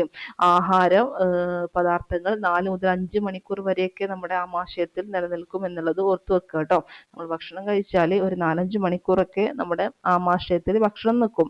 ദഹനം പൂർത്തിയാക്കാൻ എടുക്കുന്ന സമയം അപ്പോൾ എത്രയാണ്? 4-5 മണിക്കൂറോളം വരും. ആമാശയ ഭിത്തിയിലെ ഗ്രന്ഥികൾ ഉൽപ്പാദിപ്പിക്കുന്ന ദഹനരസമാണ് ഏതെന്ന് പറയുന്നത്? ആമാശയരസം എന്ന് പറയുന്നത്. ആമാശയ ഭിത്തിയിലെ ഗ്രന്ഥികൾ ഉൽപ്പാദിപ്പിക്കും? ദഹനത്തിനായിട്ട് ഒരു ഉൽപ്പാദിപ്പിക്കും. അതിനെയാണ് ആമാശയരസം എന്ന് പറയുന്നത്. ആമാശയ ഭിത്തി ഉൽപ്പാദിപ്പിക്കുന്ന ആസിഡ് ഏതെന്ന് ചോദിച്ചാൽ അത് ഹൈഡ്രോക്ലോറിക് ആസിഡ് ആണ്. ആമാശയ ഭിത്തി ഉൽപ്പാദിപ്പിക്കുന്ന ആസിഡ് ഏതെന്ന് ചോദിച്ചാൽ HCl അല്ലെങ്കിൽ ഹൈഡ്രോക്ലോറിക് ആസിഡ്. വളരെ ഇമ്പോർട്ടന്റ് ആണ് കേട്ടോ. ഹൈഡ്രോക്ലോറിക് ആസിഡ് മാംസ്യത്തിന്റെ ദഹനത്തെ സഹായിക്കുകയും എന്ത് ചെയ്യും? രോഗാണുക്കളെ നശിപ്പിക്കുകയും ചെയ്യും. ഹൈഡ്രോക്ലോറിക് ആസിഡ് എന്തിനു സഹായിക്കുന്നുണ്ട്? മാംസ്യത്തിന്റെ ദഹനത്തെ സഹായിക്കും. അതുപോലെ എന്ത് ചെയ്യും? രോഗാണുക്കളെ നശിപ്പിക്കുകയും ചെയ്യും. മാംസത്തിന്റെ ദഹനത്തെ സഹായിക്കുന്നുണ്ട്. അതുപോലെ എന്തും ചെയ്യുന്നുണ്ട്, രോഗാണുക്കൾ ഉണ്ടെങ്കിൽ ആ രോഗാണുക്കളെയൊക്കെ നശിപ്പിക്കുന്നുണ്ട്. ഇത് എവിടെയാ ഉൽപ്പാദിപ്പിക്കുന്നത്? ആമാശയ ഭിത്തിയിലാണ് അല്ലെ. ആമാശയ ഭിത്തിയിലാണ് ഉൽപ്പാദിപ്പിക്കുന്നത്. ഈ ആമാശയ ഭിത്തിയിലെ ഗ്രന്ഥികൾ ഉൽപ്പാദിപ്പിക്കുന്ന ദഹനരസം എന്താ അറിയപ്പെടുന്നത്? ആമാശയ രസം. ആമാശയത്തിൽ വെച്ച് ഭാഗികമായി ദഹിച്ച ആഹാരം തുടർന്ന് എവിടെ എത്തും? നമ്മുടെ ഈ പറയുന്ന ചെറുകുടലിലേക്ക് എത്തുന്നു. ചെറുകുടൽ അല്ലെങ്കിൽ എന്ത് പറയും നമ്മൾ? സ്മാൾ ഇൻറ്റസ്റ്റൈൻ എന്ന് പറയും അല്ലെ. Small intestine. ഓക്കെ. ഈ മനുഷ്യന്റെ ചെറുകുടലിന്റെ നീളം, ഓക്കെ, അത് നോക്കാം നമുക്ക്. മനുഷ്യന്റെ ചെറുകുടലിന്റെ നീളം എന്ന് പറയുന്നത് എത്രയാണ്? നിങ്ങൾക്കറിയോ? മനുഷ്യന്റെ ചെറുകുടലിന്റെ നീളം എന്ന് പറയുന്നത് 5 മുതൽ 6 മീറ്റർ വരെയാണ്. ഓക്കെ, മീറ്റർ ആണ്. 5 മുതൽ 6 മീറ്റർ വരെയാണ് മനുഷ്യന്റെ ചെറുകുടലിന്റെ നീളം എന്ന് പറയുന്നത്. അപ്പൊ പോഷണത്തിന്റെ 2ാം ഘട്ടമായ ദഹനം പൂർത്തിയാകുന്ന ഭാഗം നമ്മൾ എന്താ പറഞ്ഞത്? ആമാശയത്തെ എന്താ പറഞ്ഞത്? പോഷണത്തിന്റെ എന്താണ്? രണ്ടാം ഘട്ടമായിട്ടുള്ള ദഹനം ഭാഗികമായി നടക്കുന്നത് അത് ആമാശയത്തിൽ വെച്ചാണ്. ഓക്കെ, പോഷണം ഒന്നും മറന്നിട്ടില്ലല്ലോ. ആഹാര സ്വീകരണം കഴിഞ്ഞു, ഇനി ദഹനം നടക്കണം അല്ലെ. ദഹനത്തിന്റെ എന്താണ് അവസാനം അല്ലെങ്കിൽ 2ാം ഘട്ടമായിട്ടുള്ള ദഹനം പൂർത്തിയാകുന്ന ഭാഗമാണ് ചെറുകുടൽ എന്ന് പറയുന്നത്. പോഷക ഘടകങ്ങളുടെ ആഗിരണം നടക്കുന്ന ഭാഗം അപ്പം ഏതാണ്? ഇവിടെയാണ് എന്ത് നടക്കുന്നത്? ആഗിരണം നടക്കുന്നത്. മനസ്സിലായോ? ആഗിരണം നടക്കുന്ന ഭാഗം ചോദിച്ചാലും എന്തെന്ന് പറയാം നമുക്ക്? ചെറുകുടലാണെന്ന് പറയാം. ചെറുകുടലിന്റെ ആദ്യ ഭാഗത്ത് വെച്ച് കരൾ ഉൽപ്പാദിപ്പിക്കുന്ന പിത്തരസവും കരൾ അല്ലെ, ലിവർ ഉൽപ്പാദിപ്പിക്കുന്ന പിത്തരസം, ഓക്കെ, അതുപോലെ ആഗ്നേയ ഗ്രന്ഥി ഉൽപ്പാദിപ്പിക്കുന്ന ആഗ്നേയ രസവും ഭാഗികമായി ദഹിച്ച ആഹാരവുമായിട്ട് കലർന്ന് ദഹനം പൂർണ്ണമാവും. എങ്ങനെ? ചെറുകുടലിന്റെ ആദ്യ ഭാഗത്ത് വെച്ചിട്ട് കരൾ എന്തുൽപാദിപ്പിക്കും? പിത്തരസം. ആഗ്നേയ ഗ്രന്ഥി ഉൽപാദിപ്പിക്കും? ആഗ്നേയ രസം. ഇത് ഭാഗികമായി ദഹിച്ച ആഹാരവുമായി കലർന്ന് എന്ത് ചെയ്യും? നമ്മുടെ ദഹനം പൂർത്തിയാകുന്നു. മനസ്സിലായോ? ഓക്കെ. അപ്പൊ ആഗ്നേയഗ്രന്ഥി, ആഗ്നേയരസം ആലോചിച്ച് വെച്ചേക്കുക. പിത്തരസം. ആഗ്നേയഗ്രന്ഥി എന്താ ഉൽപ്പാദിപ്പിക്കുക? ആഗ്നേയരസം. ലിവർ എന്താ ഉൽപ്പാദിപ്പിക്കുക? പിത്തരസം. ഇത് എന്താണ്? ഇവ ദഹിച്ച ആഹാരമായിട്ട് പ്രവർത്തിക്കും. അങ്ങനെ എന്ത് ചെയ്യും? ദഹനം പൂർണ്ണമാകുന്നു. ഒക്കെയാണല്ലോ. ഇനി ചെറുകുടലിന്റെ ഭിത്തിയിൽ കാണുന്ന വിരലുകൾ പോലെയുള്ള സൂക്ഷ്മ ഭാഗങ്ങളാണ് എന്തെന്ന് പറയുന്നത്? വില്ലസുകൾ എന്ന് പറയുന്നത്. എവിടെ കാണുന്നത്? നമ്മുടെ ചെറുകുടലിൽ കാണുന്ന വിരലുകൾ പോലുള്ള സൂക്ഷ്മ ഭാഗങ്ങളാണ് വില്ലസുകൾ എന്ന് പറയുന്നത്. ഈ വില്ലസുകളിലൂടെയാണ് നാം കഴിക്കുന്ന ആഹാരത്തിലെ പോഷകഘടകങ്ങൾ രക്തത്തിലേക്ക് ആഗിരണം ചെയ്യപ്പെടുന്നത്. മനസ്സിലായോ? വില്ലസുകൾ എന്താ മനസ്സിലാക്കുക? ചെറുകുടലിന്റെ ചെറുകുടലിന്റെ ഭിത്തിയിൽ കാണപ്പെടുന്ന വിരല് പോലെയുള്ള ഇതാണ് എന്തെന്ന് പറയുന്നത്? സൂക്ഷ്മ ഭാഗങ്ങളാണ് വില്ലസുകൾ. വില്ലസുകളിലൂടെയാണ് നാം കഴിക്കുന്ന ആഹാരത്തിലെ പോഷകഘടകങ്ങൾ എവിടേക്ക്? രക്തത്തിലേക്ക് ആഗിരണം ചെയ്യപ്പെടുന്നത്. ഓക്കെ, ആ ഒരു സെന്റൻസ് ഓർത്തു വെച്ചേക്കുക കേട്ടോ. ഓക്കെ, അപ്പൊ നമ്മൾ ഇത്രയും കാര്യങ്ങൾ വില്ലസുകൾ ചെറുകുടലുമായിട്ട് പറഞ്ഞു. ഇനി നമുക്ക് നോക്കാനുള്ളത് എന്താണ്? വൻകുടൽ അല്ലെ. നോക്കാം നമുക്ക്. വൻകുടലിനെ കുറിച്ച് പറയുമ്പോൾ എന്താണ്? ദഹിച്ച ആഹാര പദാർത്ഥങ്ങളിൽ നിന്ന് പോഷകഘടകങ്ങളുടെ ആഗിരണത്തിന് ശേഷമുള്ള അവശിഷ്ടങ്ങൾ എവിടേക്ക് ചെല്ലും? അവശിഷ്ടങ്ങൾ എവിടേക്ക് ചെല്ലും? വൻകുടലിലേക്ക് ചെല്ലുന്നു. ഓക്കെ, ഇനി എന്ത് ചെയ്യും? ഇത് വൻകുടലിൽ വെച്ച് ദഹന അവശിഷ്ടങ്ങളിലുള്ള ജലവും ലവണവും വൻകുടലിൽ വെച്ചിട്ട് എന്ത് ചെയ്യും? ദഹനാവശിഷ്ടങ്ങളിലുള്ള ജലവും ലവണവും ആവശ്യാനുസരണം ആഗിരണം ചെയ്യപ്പെടും. ഓക്കെ, വൻകുടലിൽ വെച്ച് ദഹനാവശിഷ്ടങ്ങളിലുള്ള ജലം, ലവണം ഇത് ആവശ്യാനുസരണം എന്ത് ചെയ്യും? നമ്മളെ ഇതിലേക്ക് ആഗിരണം ചെയ്യപ്പെടും. വൻകുടലിന്റെ 3 ഭാഗങ്ങൾ നിങ്ങളൊന്ന് പഠിച്ചു വെച്ചേക്കാം. ഏതൊക്കെയാണ്? സീക്കം. ഒന്ന് സീക്കം. പിന്നെന്തുണ്ട്? Caecum, colon. എന്താണ്? Caecum, colon. പിന്നെ വരുന്നത് റെക്റ്റം. എന്താണ്? സീക്കൻ, കോളം, റെക്റ്റം എന്നുള്ളതാണ് എന്തെന്ന് പറയുന്നത്? വൻകുടലിന്റെ 3 ഭാഗങ്ങൾ. Caecum, colon, rectum. ഓക്കെ, വൻകുടലിന്റെ ഏറ്റവും വലിയ ഭാഗം വൻകുടലിന്റെ ഏറ്റവും വലിയ ഭാഗമാണ് ഈ പറയുന്ന കോളൻ എന്ന് പറയുന്നത്. ഓക്കെ, നമ്മൾ ചെറുകുടലിന്റെ കാര്യം പറഞ്ഞപ്പോൾ 5 മുതൽ 6 മീറ്റർ വരെ എന്ന് പറഞ്ഞു. അപ്പൊ നമ്മൾ വിചാരിക്കും ചെറുകുടലിനെക്കാട്ടും വലുതാണ് വൻകുടലിൽ എന്ന് വിചാരിക്കും. അല്ല കേട്ടോ, വൻകുടലിന്റെ നീളം എന്ന് പറയുന്നത് എത്രയാണ്? 1.5 മീറ്റർ ആണ്. 1.5 മീറ്റർ ആണ് വൻകുടലിന്റെ നീളം എന്ന് പറയുന്നത്. മനസ്സിലായോ? മലാശയം അല്ലെങ്കിൽ റെക്റ്റം അല്ലെ, മലാശയം സംഭരിക്കപ്പെടുന്ന ദഹന അവശിഷ്ടങ്ങൾ മലദ്വാരത്തിലൂടെ പുറന്തള്ളപ്പെടുന്നു. ഈ പ്രക്രിയയാണ് മലവിസർജനം എന്ന് പറയുന്നത്. റെക്റ്റം അത് സംഭരിക്കപ്പെടുന്ന ദഹനാവശിഷ്ടങ്ങൾ മലദ്വാരത്തിലൂടെ എവിടേക്ക് പുറന്തള്ളപ്പെടുന്നു. ഈ പ്രക്രിയയാണ് എന്ന് പറയുന്നത് മലവിസർജനം എന്ന് പറയുന്നത്. ഓക്കെ, ഇനി എന്താ, നമുക്ക് ഈ അമീബ ഉണ്ടല്ലോ, അമീബ, അതിലെ പോഷണഘട്ടങ്ങൾ എന്ന് പറയുന്നത് എന്താണ്? ആഹാര സ്വീകരണം, ദഹനം, ആഗിരണം, എന്താണ് സ്വാംശീകരണം, പുറന്തള്ളൽ, അങ്ങനെയാണ് വരുന്നത് കേട്ടോ. നമ്മൾ എന്താണ് ഓക്കെ, അപ്പോൾ അതും കൂടെ ഇതിൻ്റെ കൂടെ ഒന്ന് ഓർത്ത് വച്ചേക്കുക. ആഹാര സ്വീകരണം, ദഹനം, ആഗിരണം, സ്വാംശീകരണം, പുറന്തള്ളൽ. ഇനി ശ്വസന വ്യവസ്ഥയാണ് നമുക്ക് പഠിക്കാനുള്ളത്. ഇത്രയും കാര്യങ്ങൾ നിങ്ങൾക്ക് ചെറുകുടലും വൻകുടലും മനസ്സിലായിട്ടുണ്ടാവുമെന്ന് വിചാരിക്കുന്നു.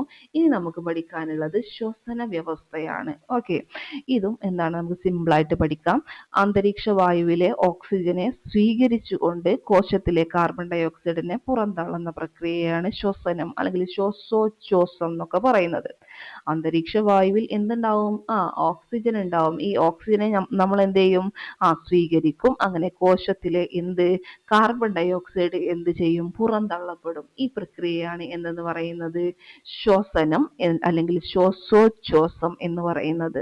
വായു ശ്വാസകോശത്തിലേക്ക് എടുക്കുന്ന പ്രവർത്തനമാണ് ഉച്ഛ്വാസം. വായു എന്ത് ചെയ്യാണ്? ശ്വാസകോശത്തിലേക്ക്, ഇത് മാറിപ്പോവരുത്, നിശ്വാസം ഉച്ഛ്വാസം ചിലപ്പോൾ മാറിപ്പോവാനുള്ള സാധ്യതയുണ്ട്. വായു ശ്വാസകോശത്തിലേക്ക് എടുക്കുന്ന പ്രവർത്തനം, നമ്മുടെ ഉള്ളിലേക്ക് എടുക്കുക, അതിനെയാണ് എന്തെന്ന് പറയുന്നത്? ഉച്ഛ്വാസം എന്ന് പറയുന്നത്. എന്താ പറയാ? ഉച്ഛ്വാസം എന്ന് പറയുന്നത്. ഇനി എന്താണ് നിശ്വാസം? ശ്വാസകോശത്തിൽ നിന്ന് വായു പുറത്തേക്ക് പോകുക. ശ്വാസകോശത്തിലുള്ള വായു എന്ത് ചെയ്യാണ്? പുറത്തേക്ക് പോകുക. അതിനെയാണ് എന്തെന്ന് പറയുന്നത്? അതിനെയാണ് നിശ്വാസം എന്ന് പറയുന്നത്. മനസ്സിലായോ? നിശ്വാസവും ഉച്ഛ്വാസവും. ഇനി ശ്വസന വ്യവസ്ഥയുടെ കേന്ദ്രം ചോദിച്ചാൽ അത് ഏതായിരിക്കും? നമ്മുടെ ശ്വാസകോശം അല്ലെ? ശ്വാസകോശം അല്ലെങ്കിൽ എന്ത് പറയും നമ്മൾ? ലങ്സ് എന്ന് പറയും അല്ലെ? ഓക്കെ, അപ്പൊ ശ്വസന വ്യവസ്ഥയുടെ കേന്ദ്രം ചോദിച്ചാൽ ശ്വാസകോശമാണ്. ഇനി നമ്മളോട് ചോദിക്കുകയാണ് എന്താണ്, നമുക്ക് ശ്വസന വ്യവസ്ഥയുടെ ഭാഗങ്ങൾ നോക്കണം അല്ലെ? എന്തൊക്കെയുണ്ട്? ശ്വസന വ്യവസ്ഥയുടെ ഭാഗങ്ങളായിട്ട് ആദ്യം വരുന്നത് നാസാദ്വാരം, പിന്നെ ശ്വാസനാളം വരുന്നുണ്ട്, ശ്വസനി, ശ്വസനിക, വായു അറ, പിന്നെ എന്തുണ്ട്? ഡയഫ്രോം വരുന്നുണ്ട് ശ്വസന വ്യവസ്ഥയുടെ ഭാഗത്തിൽ. നാസാദ്വാരം, ശ്വാസനാളം, ശ്വസനി, ശ്വസനിക, പിന്നെന്തുണ്ട്? വായു അറ, ഡയഫ്രം. ഇതിൽ നാസാദ്വാരം അല്ലെങ്കിൽ എന്ത് പറയും നമ്മൾ? നോസ്ട്രിൽസ് അല്ലെ? നാസാദ്വാരം അല്ലെങ്കിൽ നോസ്ട്രിൽസ് എന്ന് വെച്ചാൽ എന്താണ്? അതായത് ശ്വസനവാതകങ്ങൾ ശരീരത്തിനകത്തേക്കും പുറത്തേക്കും കടക്കുന്ന ഭാഗം. നാസാദ്വാരം അല്ലെ? നാസാദ്വാരം എന്ന് പറയുമ്പം എന്താണ്? നമ്മൾ എന്താണ്? ശ്വസനവാതകങ്ങൾ അല്ലെ? ശരീരത്തിനകത്തേക്കും പുറത്തേക്കും, നമ്മൾ പറഞ്ഞു ഓക്സിജൻ ഉള്ളിലേക്ക് എടുക്കും, കാർബൺ ഡൈ ഓക്സൈഡ് പുറത്തേക്ക് വിടും. അപ്പം ഈ ശ്വസനവാതകങ്ങൾ, ഈ കാർബൺ ഡൈ ഓക്സൈഡും ഓക്സിജനും ഒക്കെ ശരീരത്തിനകത്തേക്കും പുറത്തേക്കും കടക്കുന്ന ഭാഗം ചോദിച്ചാൽ അത് ഏതാണ്? അത് നാസാദ്വാരമാണ്. ഏതാണ്? നാസാദ്വാരം ആണ്.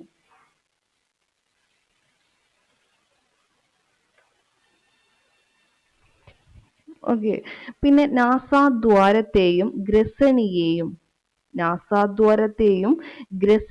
ഗ്രസനി പഠിച്ചത് ഓർമ്മയുണ്ടല്ലോ. ഈ നാസാദ്വാരത്തെയും ഗ്രസനിയെയും ബന്ധിപ്പിക്കുന്ന പാതയാണ് ഏതെന്ന് പറയുന്നത്? നാസാഗഹ്വരം അല്ലെങ്കിൽ നേസൽ ക്യാവിറ്റി എന്ന് പറയുന്നത്. നാസാദ്വാരം അതുപോലെ ഗ്രസനി ഇവയെ തമ്മിൽ ബന്ധിപ്പിക്കുന്ന പാതയെ നമ്മൾ എന്ത് പറയും? നേസൽ ക്യാവിറ്റി അല്ലെങ്കിൽ എന്ത് പറയും? നാസാഗഹ്വരം എന്ന് പറയും. നാസാഗഹ്വരം എന്ന് പറയുന്നത് എന്താണ്? നമ്മള് നാസാദ്വാരത്തെയും ഗ്രസനിയെയും ബന്ധിപ്പിക്കുന്ന പാതയാണ് നാസാഗഹ്വരം അല്ലെങ്കിൽ നേസൽ ക്യാവിറ്റി. ഇനി ശ്വാസനാളം എന്തായി? ശ്വാസനാളം എന്ന് പറയുന്നത് ഔരസാശയത്തിന്റെ മധ്യഭാഗം വരെ നീണ്ടു കാണപ്പെടുന്ന ഒരു കുഴലാണ്. ഔരസാശയത്തിന്റെ ഏതുവരെ? മധ്യഭാഗം വരെ നീണ്ട് കാണുന്ന ഒരു കുഴലാണ് ഏതെന്ന് പറയുന്നത്? ശ്വാസനാളം. ശ്വാസനാളം അല്ലെങ്കിൽ എന്ത് പറയും ഇതിനെ? ട്രക്കിയ എന്ന് പറയും ട്ടോ. ട്രക്കിയ എന്ന് പറഞ്ഞാലും എന്താണ്? ശ്വാസനാളമാണ്. ഓക്കെ. ഇനി ഇരു ശ്വാസകോശങ്ങളിലേക്കും പോകുന്ന ശ്വാസനാളത്തിന്റെ ശാഖ അല്ലെ. ഇരു ശ്വാസകോശം എന്താണ് ഇങ്ങനെ ഇത് ശ്വാസകോശമാണോ എന്ന് ചോദിച്ചാല് ഓക്കെ, ഏതായാലും എന്താണ് ഈ ശ്വസനി എന്ന് പറയുമ്പോൾ എന്താന്ന് വെച്ചാല് ഇരു ശ്വാസകോശങ്ങളിലേക്ക് പോകുന്ന ശ്വാസനാളം ഇങ്ങനെ വരികയാണ്. അപ്പൊ എന്താണ് ഇനി എന്ത് ചെയ്യാണ്? ഇത് ഇവിടേക്കും അതുപോലെ ഇവിടേക്കും പോകുന്ന ഇതിനെയാണ് എന്തെന്ന് പറയുന്നത്? ശ്വസനി എന്ന് പറയുന്നത്. ഇതാണ് ശ്വസനി ട്ടോ. ഓക്കെ, അപ്പോൾ അതിനെ ബ്രോങ്കസ് എന്നുകൂടെ പറയും. ബ്രോങ്കസ് അല്ലെങ്കിൽ ശ്വസനി എന്ന് വെച്ചാൽ എന്താണ്? ഔരസാശയത്തിന്റെ മധ്യഭാഗം വരെ നീണ്ടു കാണപ്പെടുന്ന കുഴലാണ് എന്തെന്ന് പറയുന്നത്? ശ്വാസനാളം എന്ന് പറഞ്ഞു നമ്മള്. ഇനി എന്താണ്? ഇരു ശ്വാസകോശങ്ങളിലേക്ക് പോകുന്ന ശ്വാസനാളത്തിന്റെ ശാഖകളെ ശ്വാസനാളി എന്ന് പറയുന്നു. ശ്വസനികൾ വിഭജിച്ചുണ്ടാകുന്നതാണ് എന്നെന്ന് പറയുന്നത്. ഇനി ഈ ശ്വസനി ഇങ്ങനെ പോയി എന്ത് ചെയ്യും? കുറേ ഇങ്ങനെ എന്തുണ്ടാവും? ഇതായി മാറും. അങ്ങനെ വിഭജിച്ച് ഉണ്ടാകുന്നതാണ് എന്തെന്ന് പറയുന്നത്? ശ്വസനി അല്ലെങ്കിൽ എന്ത് പറയും? ബ്രോങ്കസ് എന്ന് പറയും. ഓക്കെ, ശ്വസനി അല്ല, ശ്വസനികകൾ. ഓക്കെ, മാറിപ്പോകരുതേ. ഇരു ശ്വാസകോശങ്ങളിലേക്കും പോകുന്ന ശ്വാസനാളത്തിന്റെ ശാഖയെ നമ്മൾ ശ്വസനി എന്ന് പറഞ്ഞു. ഇനി ശ്വസനികകൾ. ഓക്കെ, ബ്രോങ്കിയോൾസ് എന്ന് പറഞ്ഞാൽ നമുക്ക് ഈസിയാണ്. ഈ ശ്വസനികകൾ എന്നൊക്കെ പറയുമ്പോൾ കുറച്ച് ബുദ്ധിമുട്ടാണ് അല്ലേ? ഓക്കെ, അപ്പൊ ബ്രോങ്കിയോൾസ് എന്ന് പറഞ്ഞാല് ശ്വസനികകൾ വിഭജിച്ചുണ്ടാക്കുന്നതാണ് ശ്വസനികകൾ എന്ന് പറയുന്നത്. മനസ്സിലായോ? ഇനി മനുഷ്യന്റെ ശ്വാസകോശങ്ങൾ സ്ഥിതി ചെയ്യുന്ന നമ്മുടെ നെഞ്ചുണ്ടല്ലോ, നെഞ്ചിനകത്തെ അറയായ ഔരസാശയത്തെയും അതായത് തൊറാക്സിക് ക്യാവിറ്റി എന്ന് പറയും. അതുപോലെ ഔരസാശയത്തിന് താഴെയുള്ള ഉദരാശയത്തെയും വേർതിരിക്കുന്ന പേശി നിർമ്മിതമായ ഭിത്തിയാണ് എന്തെന്ന് പറയുന്നത്? ഡയഫ്രം എന്ന് പറയുന്നത്. എന്താ ഡയഫ്രം എന്ന് പറയുന്നത്? മനുഷ്യന്റെ ശ്വാസകോശങ്ങൾ സ്ഥിതി ചെയ്യുന്ന നെഞ്ചിനകത്തെ അറയായ ഔരസാശയത്തെയും ഔരസാശയത്തിന് താഴെയുള്ള ഉദരാശയത്തിനെയും വേർതിരിക്കുന്ന പേശി നിർമ്മിതമായിട്ടുള്ള എന്താണ്? ഭിത്തിയാണ് എന്തെന്ന് പറയുന്നത്? ഡയഫ്രം എന്ന് പറയുന്നത്. ഓക്കെ, അതാണ് ഡയഫ്രം എന്ന് പറയുന്നത്. ഇനി ഈ ഡയഫ്രത്തിന് എന്താകൃതിയാണെന്ന് ചോദിച്ചാൽ ഒരു കമാന ആകൃതിയാണ് ഉള്ളത്. ശ്വാസകോശങ്ങളുടെ സങ്കോച വികാസങ്ങളെ നിയന്ത്രിക്കുന്നതിൽ ഡയഫ്രത്തിനും അതുപോലെ വാരിയെല്ലുകളോട് ചേർന്ന പേശിക്കും എന്തുണ്ട്? പങ്കുണ്ട് എന്നുള്ളത് മനസ്സിലാക്കുക. ഇനി നാസാദ്വാരത്തിലൂടെ അകത്ത് കടക്കുന്ന വായു ശ്വാസകോശങ്ങളിലെ വായു അറയിൽ എത്തുന്നു. നാസാദ്വാരത്തിലൂടെ അകത്ത് കടക്കുന്ന വായു എന്ത് ചെയ്യും? ശ്വാസകോശങ്ങളിലെ വായു അറയിലെത്തുന്നു. നമ്മൾ ഉള്ളിലേക്ക് എടുക്കുന്ന അല്ലെങ്കിൽ നാസാദ്വാരത്തിലൂടെ അകത്ത് കടക്കുന്ന വായു ശ്വാസകോശങ്ങളിലെ എവിടെ എത്തും? വായു അറയിൽ എത്തുന്നു. വായുവിന്റെ ഈ സഞ്ചാരപാത അറിയപ്പെടുന്നതാണ് എന്തെന്ന് പറയുന്നത്? ശ്വസനപഥം എന്നറിയപ്പെടുന്നത്. എന്താ അറിയപ്പെടുക? ശ്വസനപഥം എന്ന് അറിയപ്പെടുന്നു. മനസ്സിലായോ? അപ്പൊ ഡയഫ്രത്തിന് എന്താകൃതിയാണ്? കമാനാകൃതിയാണ്. ശ്വാസകോശങ്ങളുടെ സങ്കോച വികാസങ്ങളുടെ നിയന്ത്രിക്കുന്നതിൽ എന്തിനെ? നമ്മുടെ ഡയഫ്രത്തിനും അതുപോലെ എന്തിനും? വാരിയെല്ലുകളോട് ചേർന്ന പേശിക്കും പങ്കുണ്ടെന്ന് പറഞ്ഞു. നാസാദ്വാരത്തിലൂടെ അകത്ത് കടക്കുന്ന വായു ശ്വാസകോശങ്ങളിലെ വായു അറകളിൽ എത്തുന്നു. വായുവിന്റെ ഈ സഞ്ചാരപാത അറിയപ്പെടുന്നതാണ് എന്തെന്ന് പറയുന്നത്? ഇങ്ങനെ മൊത്തത്തിലുള്ള ഈ സഞ്ചാരപാത അറിയപ്പെടുന്നതാണ് എന്തെന്ന് പറയുന്നത്? ശ്വസനപഥം എന്ന് പറയുന്നത്. ഓക്കെ, അപ്പൊ നമുക്കൊരു ഫ്ലോ ചാർട്ട് നോക്കാം. ഇത് മനസ്സിലാക്കാൻ എന്ത് ചെയ്യാം? ഫ്ലോ ചാർട്ട് ഉണ്ടാക്കാം അല്ലെ. അതായത് എങ്ങനെയായിരിക്കും അത് വരിക? ഫ്ലോ ചാർട്ട് വരയ്ക്കുകയാണെങ്കിൽ എന്ത് വരും? ആദ്യം വരുന്നത് എന്തായിരിക്കും? നാസാദ്വാരം അല്ലെ. ആദ്യം നാസാദ്വാരത്തിലേക്ക് കിടക്കും. പിന്നെ എന്ത് ചെയ്യും, അത് ശ്വസന നാളത്തിലൂടെ ശ്വസന നാളം ഓക്കെ, പിന്നെ എവിടെ എത്തും, ശ്വസന നാളത്തിലൂടെ എവിടെ, ശ്വസനി അല്ലെ, നമ്മൾ പറഞ്ഞു ശ്വസനി. പിന്നെന്താണ് ശ്വസനി കഴിഞ്ഞിട്ട് പിന്നെന്താണ് ശ്വസനിക അല്ലെ, ശ്വസനിക. ഓക്കെ, ശ്വസനിക. പിന്നെ എന്ത് ചെയ്യും, അത് വായു അറയിലേക്ക് അല്ലെ, വായു അറയിലേക്ക് കടക്കും. ഓക്കെ, അപ്പൊ അതാണ് അതിന്റെ ഒരു ഫ്ലോ ചാർട്ട് വരിക. നാസാദ്വാരം, ശ്വസനനാളം, ശ്വസനി, ശ്വസനിക, അതുപോലെ എന്താണ് വായു അറ. മനസ്സിലായോ? ഇനി ഔരസാശയം വികസിക്കുമ്പോൾ ഉച്ഛ്വാസവും, ഔരസാശയം അല്ലെ, ഔരസാശയം വികസിക്കുമ്പോൾ എന്താണ് ഉച്ഛ്വാസവും, സങ്കോചിക്കുമ്പോൾ നിശ്വാസവും സംഭവിക്കും. വികസിക്കുന്ന സമയത്ത് ഉച്ഛ്വാസം എന്ന് പറയുമ്പോൾ ഉള്ളിലേക്ക് എടുക്കുക അല്ലെ, ഉള്ളിലേക്ക് എടുക്കാനുള്ള ഇതുണ്ട്, എന്തുണ്ട്, സ്പേസ് ഉണ്ട്. വികസിക്കാണ് ഔരസാശയം. അപ്പൊ എന്താണ്, ഉച്ഛ്വാസം നടക്കും. ഇനി സങ്കോചിക്കുമ്പോൾ, അതായത് പുറത്ത് വിടണം, അവിടെ സ്പേസ് ഇല്ല, അപ്പൊ അങ്ങോട്ട് എന്ത് ചെയ്യാണ്, അവിടെ നിശ്വാസം പുറത്തേക്ക് സംഭവിക്കുകയും ചെയ്യും. ഇനി വാരിയെല്ലുകൾക്കിടയിലുള്ള പ്രത്യേക തരം പേശികളെ എന്താ പറയാന്നറിയോ, ഇന്റർകോസ്റ്റൽ പേശികൾ. ഇത് ഇമ്പോർട്ടന്റ് ആണ് കേട്ടോ. ഇന്റർകോസ്റ്റൽ പേശികൾ എന്ന് പറഞ്ഞാൽ എന്താണ്, വാരിയെല്ലുകൾക്കിടയിലുള്ള പ്രത്യേക തരം പേശികളാണ് ഇന്റർകോസ്റ്റൽ പേശികൾ എന്ന് പറയുന്നത്. ഔരസാശയം ക്രമമായി സങ്കോചിക്കുകയും വികസിക്കുകയും ചെയ്യുന്നതിനുള്ള കാരണം എന്തെന്ന് ചോദിച്ചാൽ ശ്രദ്ധിക്കുക, ഔരസാശയം ക്രമമായി സങ്കോചിക്കുക. നമ്മൾ നേരത്തെ പറഞ്ഞു, ഔരസാശയം വികസിക്കുമ്പോൾ ഉച്ഛ്വാസം നടക്കും, ഉള്ളിലേക്ക് ഓക്സിജൻ എടുക്കും, നമ്മൾ കാർബൺ ഡൈ ഓക്സൈഡ് പുറത്തേക്ക് വിടുമ്പോൾ, അതായത് നിശ്വാസം നടക്കുന്നത് അത് സങ്കോചിക്കുമ്പോഴാണ്. ഈ ഔരസാശയം എന്താണ് ക്രമമായി സങ്കോചിക്കുകയും വികസിക്കുകയും ചെയ്യാനുള്ള കാരണം എന്ന് പറയുന്നത് ഡയഫ്രത്തിന്റെയും ഇന്റർകോസ്റ്റൽ പേശികളുടെയും സംയോജിത പ്രവർത്തന ഫലമായി ഔരസാശയത്തിന്റെ വ്യാപ്തം കൂടുകയും കുറയുകയും ചെയ്യുന്നു. ഡയഫ്രത്തിന്റെയും ഇന്റർകോസ്റ്റൽ പേശികളുടെയും സംയോജിത പ്രവർത്തനം, അതിന്റെ ഫലമായിട്ട് എന്താണ്, ഔരസാശയത്തിന്റെ വ്യാപ്തം കൂടും, അതുപോലെ കുറയുകയും ചെയ്യുന്നു. മനസ്സിലായോ?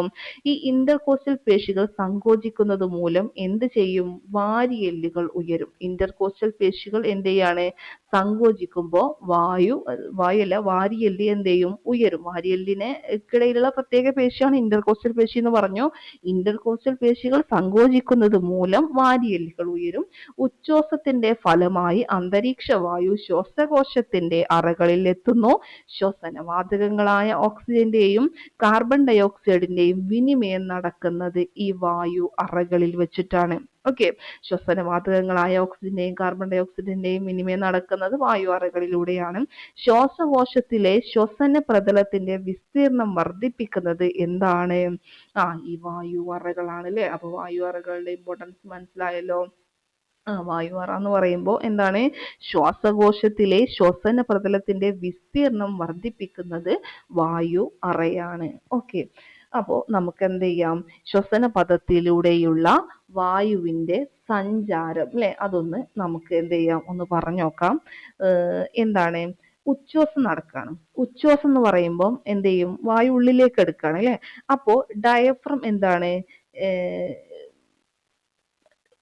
നമ്മൾ ഉച്ഛ്വാസം നടക്കുമ്പോൾ നമ്മുടെ ഡയഫ്രം ഉണ്ടല്ലോ, നമ്മൾ നേരത്തെ പറഞ്ഞ ഡയഫ്രം, ഈ ഡയഫ്രം ചുരുങ്ങി അതിന്റെ വളവ് അല്പം കൂടെ നിവരും.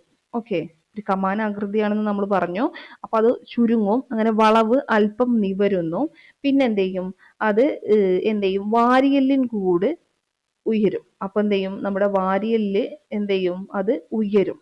അങ്ങനെ ഔരസാശയത്തിന്റെ വ്യാപ്തി അവിടെ എന്ത് ചെയ്യാണ്, വർദ്ധിക്കും. നമ്മൾ പറഞ്ഞു ഔരസാശയം വികസിക്കുമ്പോൾ ഉച്ഛ്വാസം, സങ്കോചിക്കുമ്പോൾ നിശ്വാസം അല്ലെ. അപ്പൊ ഡയഫ്രം ചുരുങ്ങി വളവ് അല്പം നിവർന്ന് പോകുമ്പോൾ അവിടെ വാരിയെല്ലിൻ കൂട് ഉയരും, ഔരസാശയത്തിന്റെ വ്യാപ്തി കൂടും, ശ്വാസകോശം എന്ത് ചെയ്യും, വികസിക്കുന്നു. അങ്ങനെ വായു എവിടേക്ക്, നമ്മൾ എടുക്കുന്ന വായു ശ്വാസകോശത്തിലേക്ക് പ്രവേശിക്കും.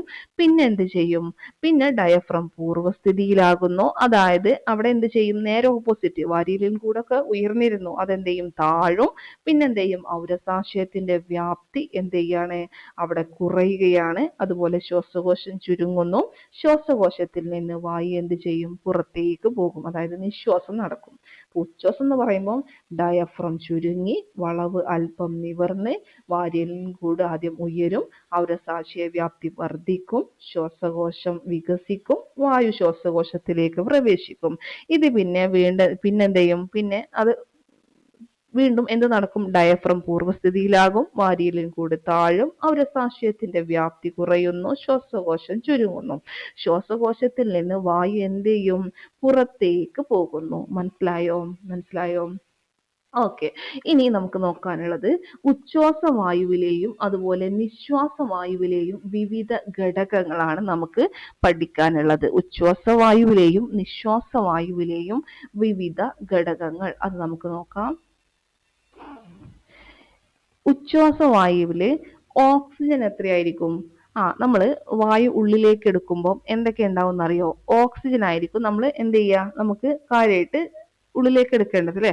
ഓക്സിജൻ എത്ര ഉണ്ടാവും? 21% എന്തായിരിക്കും? ഓക്സിജൻ ആയിരിക്കും. അപ്പോ കാർബൺ ഡയോക്സൈഡിന്റെ അളവ് എത്രയായിരിക്കും?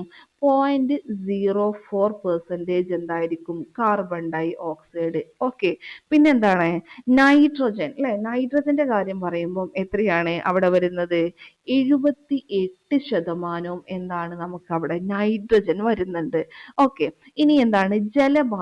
ജലബാഷ്പം എടുക്കുകയാണെങ്കിൽ അവിടെ എന്താണ്? നമുക്ക് 0.96% എന്താണ്? ജലബാഷ്പം. അപ്പം അതാണ് ഉച്ഛ്വാസവായുവിലുള്ള ഒരു എന്താ പറയാ വിവിധ ഘടകങ്ങൾ എന്ന് പറയുന്നത്. അപ്പൊ നമുക്ക് എന്താ വേണ്ടത്? ഓക്സിജൻ അല്ലെ? 21% ഓക്സിജൻ ഉണ്ടാവും, 0.04% എന്തുണ്ടാവും? കാർബൺ ഡൈ ഓക്സൈഡ്, നൈട്രജൻ 78%, ജലബാഷ്പം 0.96%. ഇനി നിശ്വാസവായു എടുക്കുകയാണെങ്കിൽ, അതായത് നമ്മൾ പുറത്തേക്ക് വിടുമ്പോൾ എന്താണ്? അതില് എന്തുണ്ടാവും? ഓക്സിജൻ 15% എന്തുണ്ടാവും? ഓക്സിജൻ എന്തുണ്ടാവും? 15% ഉണ്ടാവും. മനസ്സിലാക്കുക കേട്ടോ. 21% ഉച്ഛ്വാസവായുവിൽ ഉള്ളിലേക്ക് എടുക്കുമ്പോൾ അവിടെ 21% ഓക്സിജൻ ആണ്. ഇനി പുറത്തേക്ക് അപ്പം ഓക്സിജൻ 15%. കാർബൺ ഡൈ ഓക്സൈഡ് എത്ര വരുന്നുണ്ട്? കാർബൺ ഡൈ ഓക്സൈഡ് പുറന്തള്ളണല്ലോ. 4%. ഓക്കെ. നൈട്രജൻ എത്ര തന്നെയാണ്? 78%. ഇനി ജലബാഷ്പം പുറത്തേക്ക് വിടുമ്പോൾ എത്രയാണെന്ന് അറിയോ? അത് ജലബാഷ്പം വരുന്നത് എത്രയാണ്? 3%. മനസ്സിലായോ? അപ്പോൾ ഉച്ഛ്വാസവായുവിലെയും നിശ്വാസവായുവിലെയും വിവിധ ഘടകങ്ങൾ അവയുടെ പെർസെൻറ്റേജ് പഠിക്കൽ ഇമ്പോർട്ടൻ്റ് ആണ്. ഓക്സിജൻ 21%, ഉച്ഛ്വാസവായുവിൽ 0.04%, കാർബൺ ഡൈ ഓക്സൈഡ്, നൈട്രജൻ 78%, ജലബാഷ്പം 0.96. ഇനി നിശ്വാസവായുവിന്റെ കണക്കെടുക്കുകയാണെങ്കിൽ, അതായത് പുറന്തള്ളുമ്പോൾ ഓക്സിജൻ 15%, കാർബൺ ഡൈ ഓക്സൈഡ് 4%, എന്താണ്? നൈട്രജൻ 78%, ജലബാഷ്പം 3%. മനസ്സിലായോ? ഇനി ശ്വാസനാളത്തിൽ ഭക്ഷണം കുടുങ്ങുമ്പോൾ നമ്മൾ നൽകേണ്ട കുറച്ച് പ്രാഥമിക എന്താണ്? പ്രഥമ ശുശ്രൂഷകൾ കൊടുത്തിട്ടുണ്ട്. ജസ്റ്റ് ഒന്ന് കേട്ട് വെച്ചേക്കുക. ശ്വാസനാളത്തിൽ ഭക്ഷണം കുടുങ്ങിയാൽ നമ്മൾ എന്ത് ചെയ്യണം? ആ വ്യക്തിയോട് ശക്തിയായിട്ട് ചുമക്കാൻ ആവശ്യപ്പെടണം. ചുമയുടെ ശക്തിയിൽ ചിലപ്പോൾ എന്ത് ചെയ്യും? ആഹാരവസ്തു പുറന്തള്ളപ്പെടും. ഇനി ശ്വാസതടസ്സം നേരിട്ട വ്യക്തിയെ അല്പം കുനിച്ച് നിർത്തിയിട്ട് പിറകിലായിട്ട് നിന്ന് രണ്ട് കൈകൾ കൊണ്ട് അപകടത്തിൽപ്പെട്ട ആളുടെ വയറിൽ എന്ത് ചെയ്യുക? ശക്തിയായിട്ട് അമർത്തുക. മനസ്സിലായോ? നമ്മൾ ഇങ്ങനെ ശ്വാസതടസ്സം ഉള്ള ഒരു വ്യക്തിയെ എന്ത് ചെയ്യുക? അല്പം ഒന്ന് കുനിച്ചു നിർത്തുക. അതിനുശേഷം പിറകിലായി നിന്ന് രണ്ട് കൈകൾ കൊണ്ട് അപകടത്തിൽപ്പെട്ട ആളുടെ വയറിൽ ശക്തിയായിട്ട് അമർത്തുക.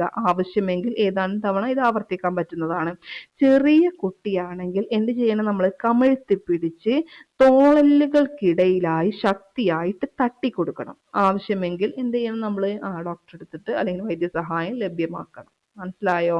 അത്രയും കാര്യങ്ങൾ ശ്വാസനാളത്തിൽ ഭക്ഷണം കുടുങ്ങുമ്പോൾ നമ്മൾ നൽകേണ്ട പ്രഥമ ശുശ്രൂഷയിൽ ഒന്ന് ഓർത്തു വച്ചേക്കുക. ഇനി നമുക്ക് അഡീഷണൽ ആയിട്ട് കുറച്ച് ശ്വാസകോശ രോഗങ്ങൾ, ഇത് PSCക്ക് ഇഷ്ടപ്പെട്ട ഒരു കാര്യമാണ്. ആ ഈ ശ്വാസകോശ രോഗങ്ങൾ ഒക്കെ അത് ചോദിക്കാറുണ്ട്. അപ്പൊ ബ്രോങ്കൈറ്റിസ്, എംഫിസിമ ഏതൊക്കെയാണ് ഞാൻ ഇവിടെ എഴുതി തരാം കേട്ടോ. ഇതിൽ ബ്രോങ്കൈറ്റിസും എംഫിസിമ എന്തൊക്കെയാണ്? ബ്രോങ്കൈറ്റിസ്, അതുപോലെ ബ്രോങ്കൈറ്റിസ്, എംഫിസിമ, ശ്വാസകോശാർബുദം, സിലിക്കോസിസ്, ആസ്മ എന്നിവയാണ് വരുന്നത്. ഇതിൽ ബ്രോങ്കൈറ്റിസ് എന്ന് പറയുമ്പോൾ നമ്മുടെ പുകയിലയിലെ ടാറ്, കാർബൺ മോണോക്സൈഡ് തുടങ്ങിയവ എന്ത് ചെയ്യും? നമ്മൾ വായു അറ പറഞ്ഞല്ലോ, ഈ വായു അറകളിൽ അടിഞ്ഞുകൂടി ശ്വാസകോശത്തിന് എന്തുണ്ടാവും? വീക്കം ഉണ്ടാകും. ഓക്കെ, ആ ഒരു അവസ്ഥയാണ് എന്തെന്ന് പറയുന്നത്? ബ്രോങ്കൈറ്റിസ് എന്ന് പറയുന്നത്. ഓക്കെ, ഇനി എംഫിസിമ എന്ന് പറയുമ്പോൾ പുകയിലയിലെ പുകയിലയാണ് എന്താണ് ഇവിടുത്തെ വില്ലൻ കേട്ടോ. പുകയിലയിലെ വിഷപദാർത്ഥങ്ങൾ വായു അറകളുടെ ഇലാസ്തികത നശിപ്പിക്കുന്നത് മൂലം അവ പൊട്ടി എന്ത് ചെയ്യും? വൈറ്റൽ കപ്പാസിറ്റി കുറയുന്നു. ഓക്കെ, അപ്പോൾ എംഫിസിമ ഈ വൈറ്റൽ കപ്പാസിറ്റിയുമായി ബന്ധപ്പെട്ടതാണെന്ന് ആലോചിച്ചേക്കുക. വൈറ്റൽ കപ്പാസിറ്റി എന്ത് ചെയ്യും? കുറയുന്നതാണ്. അതായത് എങ്ങനെ കുറയുക? നമ്മളെ പുകയിലയിലെ വിഷപദാർത്ഥങ്ങൾ വായു അറകളുടെ ഇലാസ്തികത നശിപ്പിക്കും. അങ്ങനെ അവ പൊട്ടി വൈറ്റൽ കപ്പാസിറ്റി കുറയുന്ന രോഗം. ബ്രോങ്കൈറ്റിസ്, വീക്കം. ആലോചിക്കുക. ശ്വാസകോശാർബുദവും പുകയിലയിൽ അടങ്ങിയിരിക്കുന്ന അർബുദകാരികൾ ശ്വാസകോശത്തിനുണ്ടാക്കുന്ന രോഗം. അത് പെട്ടെന്ന് കിട്ടും അല്ലെ. ഇനി സിലിക്കോസിസ് എന്ന് പറയുമ്പോൾ ഇതെന്ത് ചെയ്യുക? നോട്ട് ചെയ്യുക. സിലിക്ക പൊടി വലിയ അളവിൽ ശ്വസിക്കുന്നത് മൂലമുണ്ടാകുന്ന ദീർഘകാല ശ്വാസകോശ രോഗമാണ് സിലിക്കോസിസ് എന്ന് പറയുന്നത്. അപ്പൊ ഈ ആസ്മ നമ്മൾ സ്ഥിരമായിട്ട് കേൾക്കാറുണ്ട് അല്ലെ. അതായത് ശ്വസനിയിലും ശ്വസനികകളിലും, ശ്വസനി എന്താണെന്ന് നമുക്കറിയാപ്പോ, ശ്വസനികകൾ എന്താണെന്നറിയാം. ഇതിൽ ഉണ്ടാകുന്ന നീർക്കെട്ടിന്റെ ഫലമായി അനുഭവപ്പെടുന്ന ശ്വാസകോശ രോഗമാണ് എന്തെന്ന് പറയുന്നത്? ആസ്മ അല്ലെ. അപ്പോ ശ്വസനിയിലും ശ്വസനികകളിലും ഉണ്ടാകുന്ന നീർക്കെട്ടിന്റെ ഫലമായി അനുഭവപ്പെടുന്ന ശ്വാസകോശ രോഗമാണ് എന്തെന്ന് പറയുന്നത്? നമ്മുടെ ആസ്മ എന്ന് പറയുന്നത്. ഓക്കെ, ഇനി കുറച്ച് എന്ത് ചെയ്യാം, ശ്വസനത്തിലെ വൈവിധ്യം എന്ന് പറഞ്ഞ് നമുക്ക് ഒരു ചെറിയൊരു ഇതും കൂടെ പഠിക്കാനുണ്ട്. നോക്കാം നമുക്ക് എന്തൊക്കെയാണ്. ഈ മണ്ണിരയിലെ ശ്വസനത്തിന് സഹായിക്കുന്ന ഭാഗം ഏതാണ്? മണ്ണിര എടുത്താൽ ഇതിന് സഹായിക്കുന്നത് ഈർപ്പമുള്ള ത്വക്കാണ് അല്ലെ. മണ്ണിരയുടെ ത്വക്കാണ് ശ്വസനത്തിന് സഹായിക്കുന്നത്. അത് പഠിച്ചു വെച്ചേക്കുക. മത്സ്യം എടുക്കുകയാണെങ്കിൽ ഏതാണ്? മത്സ്യത്തില് ഈ ശകുലങ്ങൾ അല്ലെ. എന്ത് പറയും? ശകുലങ്ങൾ എന്ന് പറയും. നിങ്ങൾ കണ്ടിട്ടില്ലേ ഈ ശകുലങ്ങൾ? അതായത് ചെകിളപ്പൂക്കൾ എന്ന് പറയും ചിലയിടത്ത് അല്ലെ. ശകുലങ്ങൾ അല്ലെങ്കിൽ എന്ന് പറയും ചെകിളപ്പൂക്കള്. ഇതാണ് മത്സ്യത്തിന്റെ ശ്വസനത്തിന് സഹായിക്കുന്ന ഭാഗം. ഇനി തവള എടുക്കുകയാണെങ്കിൽ, തവള എടുത്താൽ എന്താണ് അവിടെ വരുന്നത്? തവളക്ക് എന്താ പ്രത്യേകത? അത് കരയിലായിരിക്കുമ്പോൾ ശ്വാസകോശം ആണ് അതിന്റെ ശ്വസനത്തിന് സഹായിക്കുന്ന ഭാഗം. ഇനി ചിലപ്പോൾ വെള്ളത്തിലായിരിക്കും, അപ്പൊ എന്താണ്? അപ്പൊ അതിന്റെ ത്വക്കാണ്. അപ്പൊ നമുക്ക് എന്തൊക്കെ പറയാം? ശ്വാസകോശം പറയാം, അതുപോലെ എന്നുകൂടെ പറയാം? ത്വക്കും എന്താണ്? നമ്മുടെ തവളയുടെ എന്താണ്? ശ്വസനത്തിന് സഹായിക്കുന്ന ഭാഗമാണ്. ഇനി ചിലന്തി എടുക്കുക. ചിലന്തി അറിയാലോ. ചിലന്തിയുടെ എന്താണ് ശ്വസനത്തിന് സഹായിക്കുന്ന ഭാഗം എന്ന് പറയുന്നത്? ബുക്ക് ലങ്സ് എന്നാണ് അറിയപ്പെടുന്നത്. നോട്ട് ചെയ്ത് വെച്ചേക്ക് അറിയാത്തവര്. ബുക്ക് ലങ്സ് എന്നാണ് അറിയപ്പെടുന്നത്. മനസ്സിലായോ? ഓക്കെ, ഇനി എന്താണ് അടുത്തത്? പാരമീസിയം. ഓക്കെ, പാരമീസിയം അറിയാലോ. പാരമീസിയത്തിന്റെ ശ്വസന അവയവം എന്ന് പറയുന്നത്, ശ്വസനത്തിൽ സഹായിക്കുന്ന ഭാഗം എന്ന് പറയുന്നത് കോശസ്തരമാണ്. ഓക്കെ, എന്താണ്? കോശസ്തരമാണ്. ഓക്കെ, ഇമ്പോർട്ടന്റ് ആണ് കേട്ടോ. ഇനി ഷഡ്പദം എടുക്കുകയാണെങ്കിൽ എന്താണ് ഷഡ്പദം? അത് ട്രക്കിയയാണ്. എന്താണ്? ട്രക്കിയ. ഓക്കെ, ട്രക്കിയയാണ് എന്തെന്ന് പറയുന്നത്? ശ്വസനത്തിന് സഹായിക്കുന്ന ഭാഗം. മണ്ണിര എന്തായിരുന്നു? മണ്ണിര ത്വക്കാണ്. ശകുലങ്ങൾ എന്താണ്? മത്സ്യത്തിൻ്റെതാണ്. അതുപോലെ തവള എന്താണ്? ശ്വാസകോശം വരും, അതുപോലെ ത്വക്കും വരും. ചിലന്തി എന്താണ്? ബുക്ക് ലങ്സ് അല്ലെ. പാരമീസിയം കോശസ്തരം, ഷഡ്പദം, ട്രക്കിയ. മനസ്സിലായോ? ഓക്കെ. അപ്പൊ ഇത്രയും കാര്യം ഒന്ന് ഓർത്ത് വെച്ചേക്കാം. പിന്നെ സസ്യങ്ങളിൽ വാതക വിനിമയം നടക്കുന്നത് എങ്ങനെയെന്ന് ചോദിച്ചാൽ അതും കൂടെ നമുക്ക് എന്ത് ചെയ്യാം, ഒന്ന് നോക്കി പോവാം അല്ലെ. സസ്യങ്ങളിൽ വാതക വിനിമയം നടക്കുന്നത് ഇലകളിലും അതുപോലെ ഇളം കാണ്ഡം അല്ലെ, ചെറിയ ഇളം ഇളം കാണ്ഡം എന്ന് പറയല്ലോ, ഈ കാണ്ഡങ്ങളിൽ കാണപ്പെടുന്ന സൂക്ഷ്മ സുഷിരങ്ങളായ ആസ്യരന്ധ്രങ്ങൾ, ആസ്യരന്ധ്രം അല്ലെങ്കിൽ എന്ത് പറയും നമ്മള്, സ്റ്റൊമാറ്റ എന്ന് പറയും അല്ലെ. ഈ സ്റ്റൊമാറ്റ അല്ലെങ്കിൽ ആസ്യരന്ധ്രങ്ങളിലൂടെ എന്താണ് ഇതുവഴിയാണ് എന്ത് ചെയ്യുന്നത്, സസ്യങ്ങളിൽ വാതക വിനിമയം നടക്കുന്നത്. അത് ഇലകളിലും കാണപ്പെടുന്നുണ്ട്, ഇളം കാണ്ഡങ്ങളിലും കാണപ്പെടുന്നുണ്ട്. രാത്രിയും പകലും സസ്യങ്ങൾ ഉൾപ്പെടെ എല്ലാ ജീവികളിലും നടക്കുന്ന പ്രവർത്തനം എന്താണ്? അങ്ങനെ നിങ്ങളൊരു ചോദ്യം ചോദിക്കുകയാണ്. രാത്രിയും പകലും സസ്യങ്ങൾ ഉൾപ്പെടെ എല്ലാ ജീവികളിലും നടക്കുന്ന പ്രവർത്തനം അത് ശ്വസനമാണ് അല്ലെ. പകൽ സമയത്താണ് എന്ത് ചെയ്യുക, സസ്യങ്ങളിൽ എന്ത് ചെയ്യും, പ്രകാശ സംശ്ലേഷണം നടക്കുക അല്ലെ.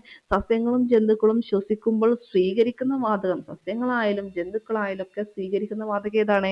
ഓക്സിജൻ ആണ്. ഇനി സസ്യങ്ങളും ജന്തുക്കളും ശ്വസിക്കുമ്പോൾ പുറത്തുവിടുന്ന വാതകം ഏതാണ്? ശ്വസന സമയത്ത് പുറത്തുവിടുന്ന വാതകം കാർബൺ ഡൈ ഓക്സൈഡ് ആണ്. പ്രകാശ സംശ്ലേഷണ ഫലമായിട്ട് സസ്യങ്ങൾ സ്വീകരിക്കുകയും പുറന്തള്ളുകയും ചെയ്യുന്ന വാതകങ്ങൾ ഏതൊക്കെയായിരിക്കും? അത് കാർബൺ ഡൈ ഓക്സൈഡ്. പ്രകാശ സംശ്ലേഷണ സമയത്ത് എന്താണ്, കാർബൺ ഡൈ ഓക്സൈഡ് ഉള്ളിലേക്ക് എടുക്കും അല്ലെ. ഓക്സിജൻ എന്ത് ചെയ്യും, പുറത്തേക്ക് വിടും. ഏത് സമയത്ത്? പ്രകാശ സംശ്ലേഷണ സമയത്ത്. ഓക്കെ, അത് എന്ത് ചെയ്യുക, ഒന്ന് ഓർത്ത് വെച്ചേക്കുക. പക്ഷെ ശ്വസനത്തിന്റെ കാര്യത്തിൽ എന്താണ്, നമ്മൾ മനുഷ്യരും സസ്യങ്ങളും എല്ലാം എന്താണ്, സെയിം ഓക്സിജൻ ആണ് ഉള്ളിലേക്ക് എടുക്കുന്നത്, പുറത്തു വിടുന്നത് കാർബൺ ഡൈ ഓക്സൈഡ്. ഓക്കെ. അപ്പൊ ഇത്രയും കാര്യങ്ങളാണ് ഈ ഒരു ചാപ്റ്ററുമായിട്ട് റിലേറ്റ് ചെയ്തിട്ട് നമുക്ക് പഠിക്കാനുള്ളത്. വളരെ ഇമ്പോർട്ടൻ്റ് ആയിട്ടുള്ള ചാപ്റ്റർ ആണ്. അപ്പോൾ നിങ്ങൾക്ക് എന്ത് ചെയ്യാം, ഇതിൻ്റെ നിങ്ങൾക്ക് കുറച്ചുകൂടെ ഫാക്ട്സും കാര്യങ്ങളൊക്കെ വേണം എന്നുണ്ടെങ്കിൽ നിങ്ങൾക്ക് എന്ത് ചെയ്യാം, നമ്മുടെ ഒരു പുതിയ ടെലഗ്രാം ചാനൽ നമ്മൾ സ്റ്റാർട്ട് ചെയ്തിട്ടുണ്ട്, അതിൽ ജോയിൻ ചെയ്യാവുന്നതാണ്. ഓക്കെ. അപ്പോൾ അതിൻ്റെ ലിങ്ക് ഞാൻ എന്ത് ചെയ്യാം, ഡിസ്ക്രിപ്ഷൻ ബോക്സിൽ കൊടുക്കാം കേട്ടോ. ഓക്കെ. അപ്പോൾ ശരി, താങ്ക് യു.